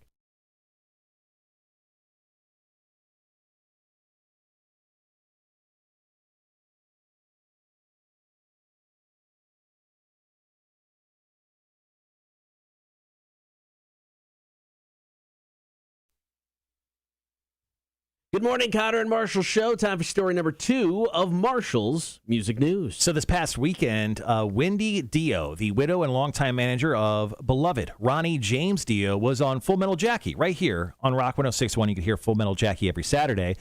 She asked a question, is there anything else coming up for the rest of the year and going into next year that you can let us know about? And this is a really interesting answer coming from Wendy Dio. She says, we do have a documentary coming out next year, which I'm very excited about. I'm going to see the first cut of it next week. We have the band touring in March. They'll go out with our new special effects they've been working on, and we've got some re-releases coming out in 2022 as well. She goes, I'm in the vault right now with Ronnie's engineer, Wynn Davis, looking at stuff and seeing if there's any unreleased material that'll be good enough to put out as bonus stuff with this material that we're putting out next year. She also went on to say that we've got a lot of stuff going on, and of course, hopefully, we'll be able to do the Ride for Ronnie and Bowl for Ronnie charity events. So if you're a fan of Ronnie James Dio, 2022 could be the year for you. His band going back out on tour, doing some weird special effects stuff, a documentary, plus these charity events. So it's very much cool that the widow and longtime manager of Ronnie James Dio, Wendy, is keeping his memory alive. All right, I got one more story to go before we wrap up the show. More with Marshall's Music News coming up next. Rock 106.1. Charles, Jericho for Beers for Breakfast. That was the original idea. Unfortunately, I'm not here that weekend. I mean, if we can get him in, if you want him in to come into the studio that day, we can still try to set that up if you want to do something with him. Yeah, I mean, let's see.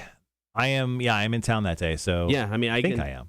I'll talk to the record label because that was, I mean, I'd asked him about that anyway. Initially, we were trying to get Billy set up on this with the Zoom call. It just couldn't work out. But yeah, I mean, if he's in town, I can see if he still wants to swing by. You guys could do something on the stream. But yeah, I won't be here, so I mean, hell, you guys could do beer for breakfast if you want. I don't care. I know he's a big vodka guy. Vodka in the morning? That'd be interesting. Can I do some Bloody Marys? Yeah. Yeah, so we got Chris Jericho. We're going to talk to him later on today. Chat him up.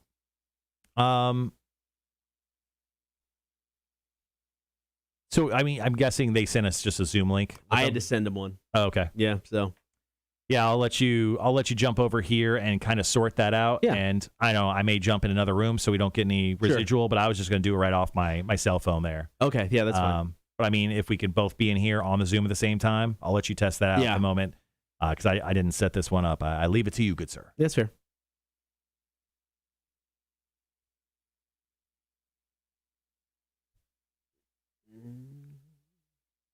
Yeah, I would love to have. If we could get something going on with Jericho. I do have a action figure of Chris Jericho that my wife bought me. He actually came in an action figure of Chris came in like a bottle of the little bit of the bubbly. So if we do have him in, I definitely will be having him autograph that, and I'll put it up on the wall behind Cotter, which we have a new piece up there from Lee of Pop Evil. Yeah, that's good. But yeah, no, Chris is cool, man. We met him years ago for Welcome to Rockville. Super nice guy. I mean, just whatever you wanted to talk about. I mean, he just answered whatever, just hung out. Yeah, he was very cool. So.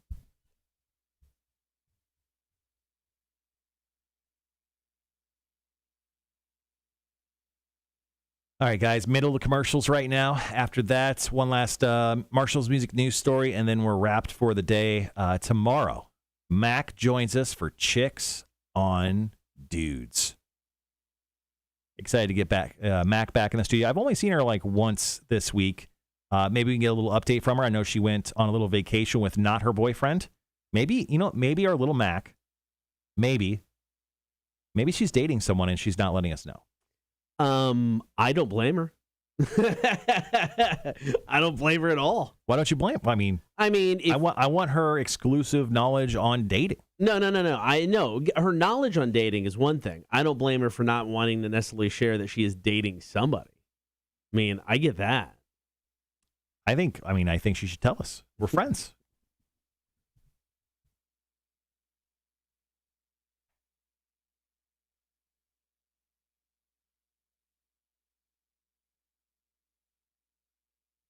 All right, so we've got a few minutes of commercials, getting into Evanescence, Better Without You. And then the final break of the morning.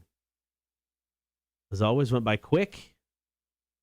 Big thanks to Lee from Pop Evil for stopping by. Super cool guy. Ready for the show tonight, man. It'll be fun. Secrets are no fun.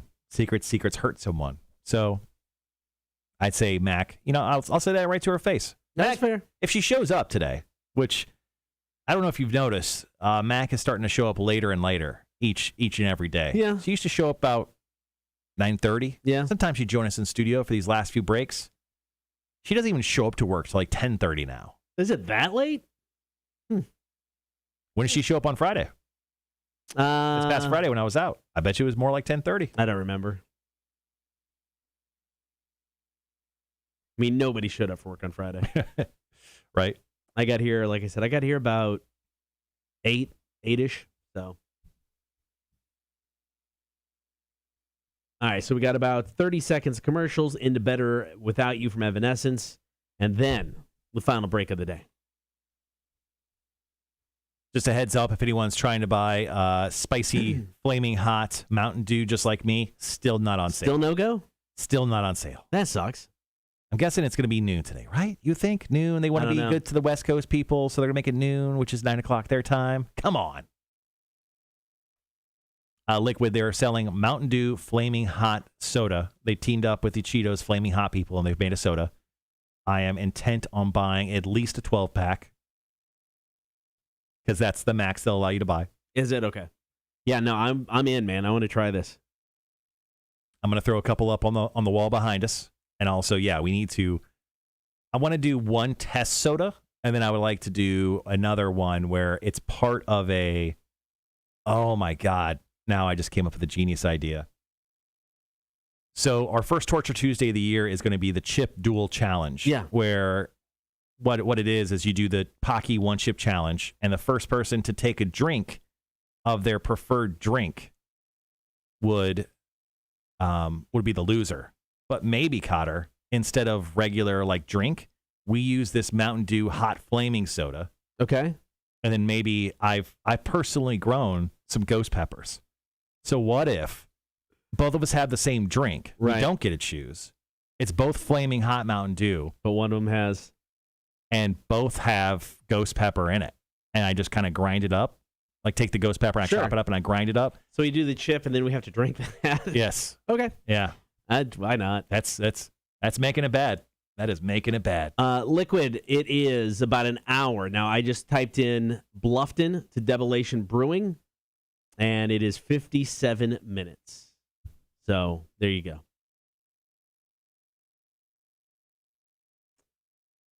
We will eventually do something on the South Carolina side of things as well. So, well, it looks like we got, we'll have some more Shinedown tickets to give away, guys. I just got an email for that. So yeah, Mike brought that up. He's like, would you give those away? I'm like, yeah, we'll totally give those away. Good old Mike. Third favorite sales manager. Still hasn't moved up or down, which is kudos to him. Yeah, I mean, stay consistent, man. Stay consistent. Consistently shitty. Oh, man. All right. Minute and a half, guys. Minute and a half.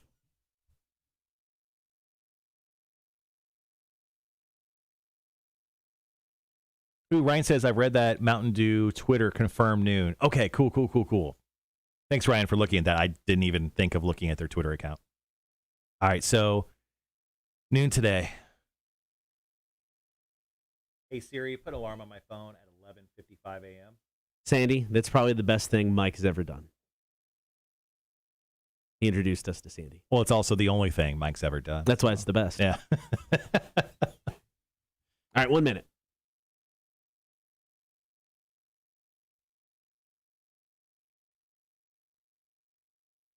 Well, just so you know, Ryan, I'm still going to constantly refresh it every 5 minutes, just in case. You never know with these people. Something pops in.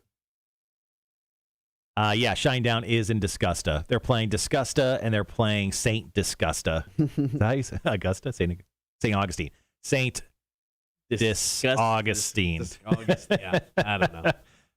Doesn't really roll off the tongue like Disgusta. All right, guys, 25 seconds. Final break of the day. One more story to go. Marshall's Music News. We will be right back.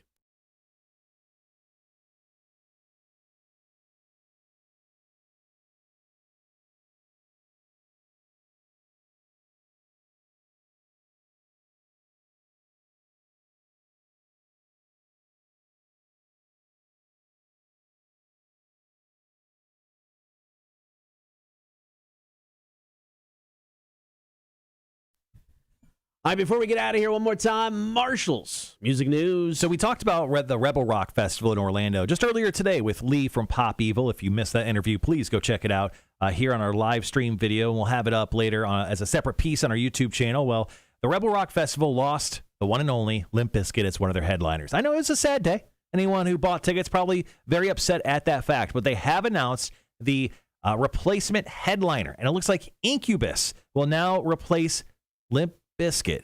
on their headlining date of Rebel Rock. Now, this is happening here in just a little less than a month, September 24th to 26th.